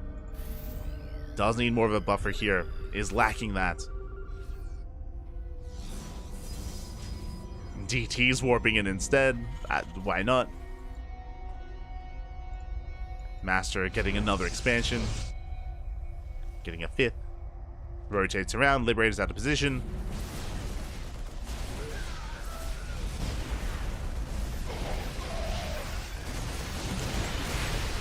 Yeah, again, Master's still lacking Zealots. But he slices up the army. Brutal force fields. And GG gets called. Master ties up the series. We are going to the ace match. GG.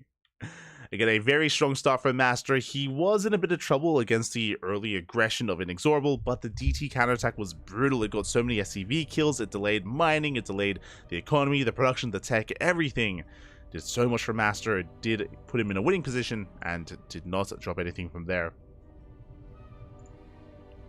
Did not let go of that lead. And with that, we are getting into Game 5.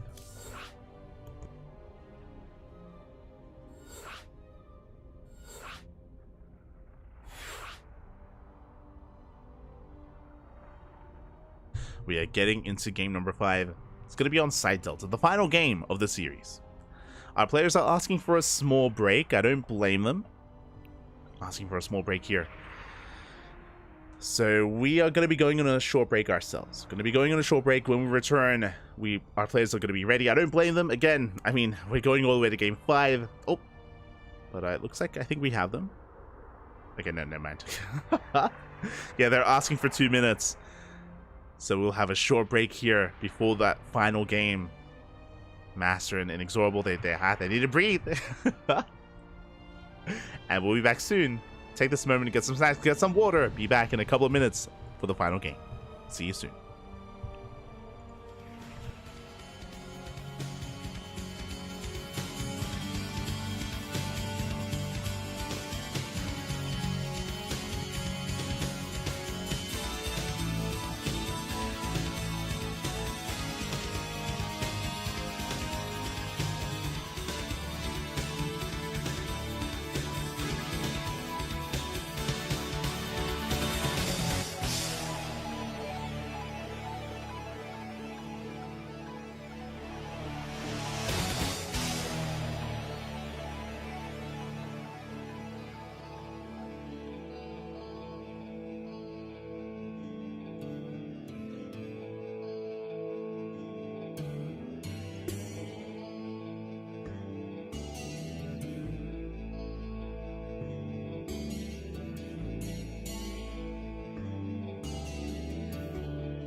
And welcome back, everyone. Welcome back to the grand finals, to the final game of the final series of the final match of the night of Code for Giants Cup number 13.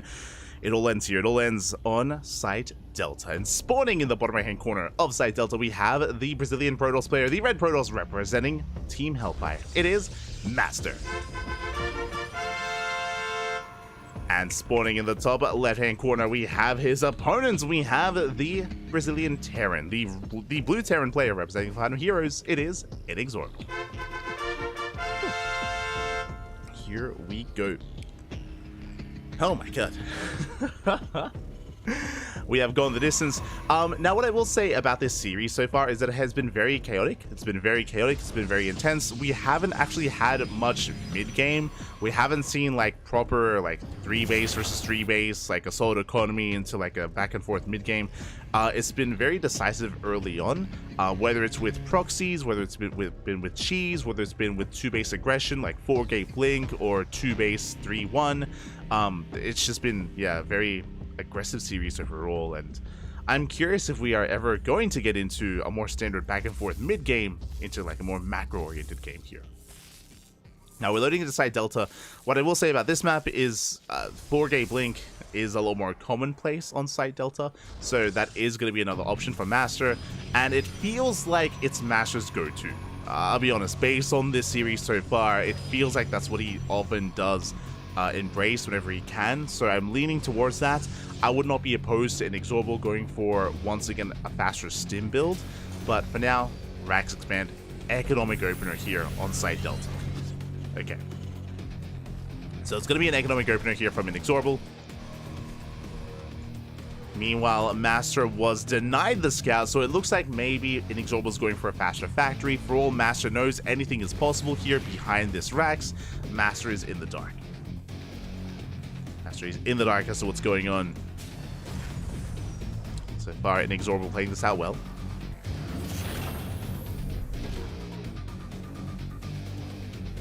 Oh my god. I was like, yo, are we gonna see some macro out of these guys? Inexorable going for a 3rd CC, not even 3 CC before. He's going 3 CC 3 racks, right?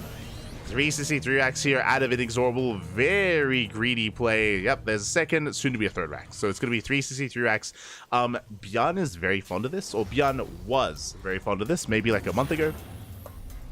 Like 1-2 months ago, Bjorn was all about 3 CC 3 racks.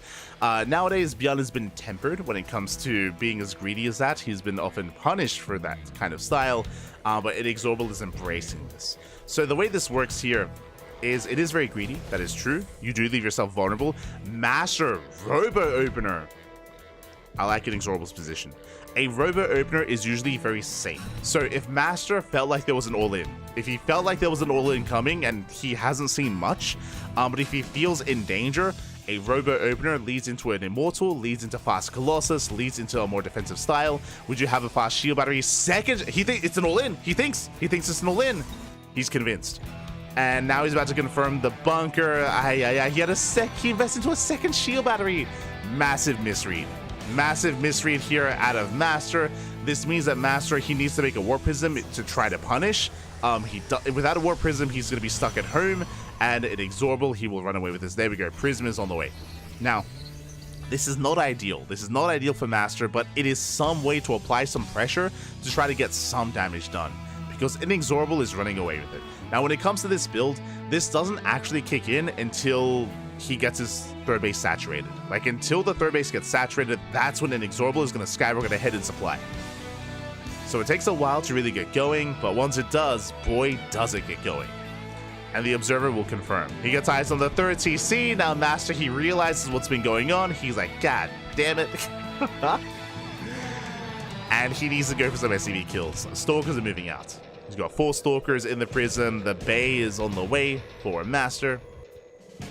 Again, because of the Robo Opener, it leads into a Fast Bay, leads into Fast Colossus, defends against the 3 racks, defends against aggression,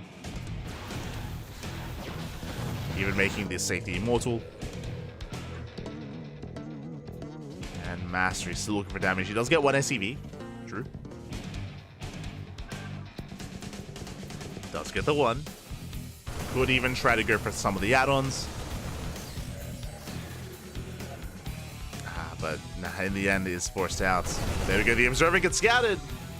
Inexorable, he knows. But the Observer does bring it down. Likewise, Master trying to rotate back into the main. Back into the mineral line. He's going for the SCVs. Gets one. Gets two. Three. Even three SCVs go down. Again, really nice damage. It isn't game ending by any means. It isn't game ending, but good value. Considering he hasn't lost anything yet. Even going for another SCV. Oh my god. Oh, the punish. Jesus. Getting 4 SCV kills the Prism, forced to recall back home on 2 HP. Ay, ay, ay.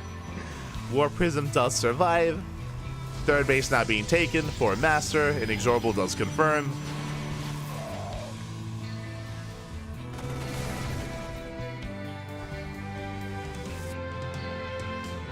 And now Inexorable, he's moving out with his stim timing. Now, this bio move out shouldn't get much done because there's already Colossus. There's already a Colossus. But again, it isn't about this initial timing. Inexorable, he shouldn't commit. Once he sees the setup here, yeah, he scans, sees a Colossus. He thinks better of it. Okay, good decision. He backs off. He backs off and he's going for a later timing instead. His third base now getting up and running. He can only make 3 SCVs at a time, and he's making mass Marauder. So I appreciate that Inexorable, he doesn't commit with the first move out. This is a stim timing with +1, and if it wasn't a Colossus opener, if it was like a Twilight Council or a Stargate, then this could do damage at the third. Once he sees a Colossus, he backs off. He backs off. Master is safe for now, but again, we spoke about it. This build doesn't really come into full fruition until the third base gets saturated, and that's happening as we speak. Then he can go Mass Marauder into Viking production, second starport's on the way, and Inexorable should be taking a supply lead. Now, I appreciate the Master is expanding and getting a fourth, but Inexorable will scout, will confirm, does get eyes on the timing of the Nexus, and Inexorable can start being active. He now is aware as well that Master is not being overly aggressive. That he's not going for like a 3-base all-in or anything like that.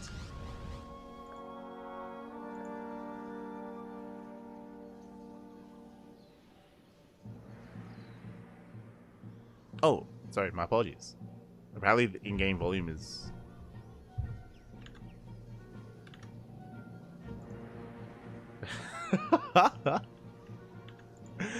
No, yeah. Hold on. Hold on. I'll lower it a little bit. There we go. Master volume.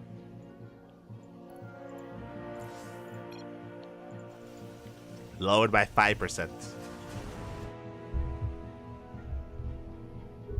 I think I was also further back from the microphone, so I do apologize. But I think I was further back. It's all good.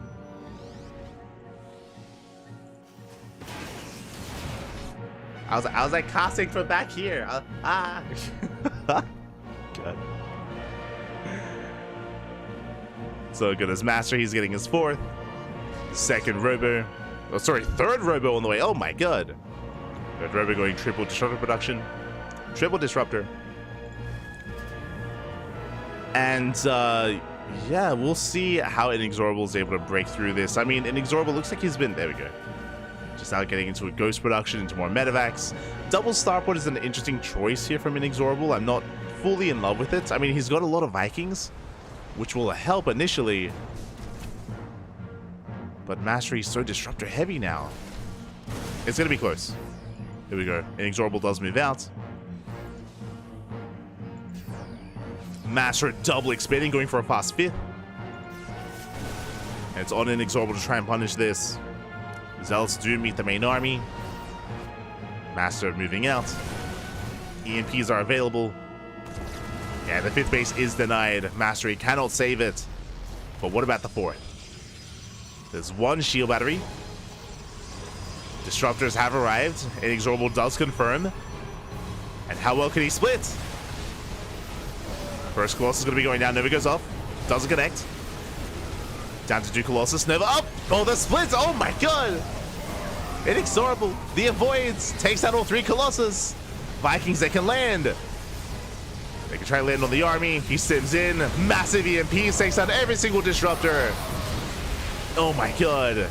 Yeah, the EMPs are brutal. Vikings land. GG gets called and Inexorably snowballs out of control, and he will take the series. Inexorable will be this week's Code for Giants Cup champion. GG. Oh my god. GG, well played. Congratulations again, Inexorable. He got away with his build. He got away with his 3cc 3 racks. If you remember, Master, he overreacted. He thought it was a 2 base all in. Sorry, he thought it was a 1 base all in. So he was getting into his Robo, into double shield battery as well.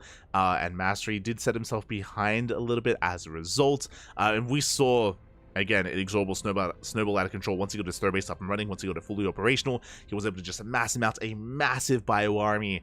And we saw that, especially with the control of Inexorable, he was able to break through. You know, he was able to avoid all the Novas. Not a single Nova connected with the main army. The EMPs were brutal.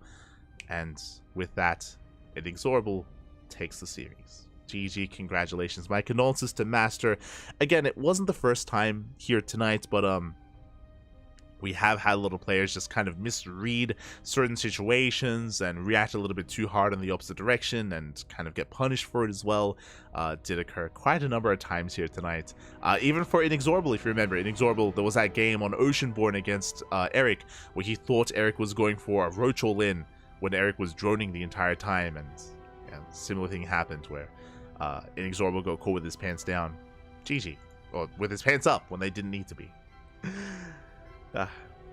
GG, well played, congratulations. And with that, yeah, shout out to Inexorable, shout out to Master for getting top 2, for Eric and Kamikaze for Eric and Dominoko for getting into the top 4 as well, and for Cosmos for hosting the event as well. Much love to Cosmos. GG, well played.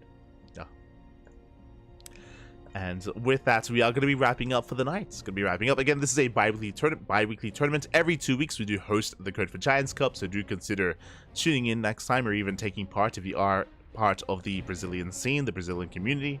Then you can do so. Otherwise, yeah, we're done for today.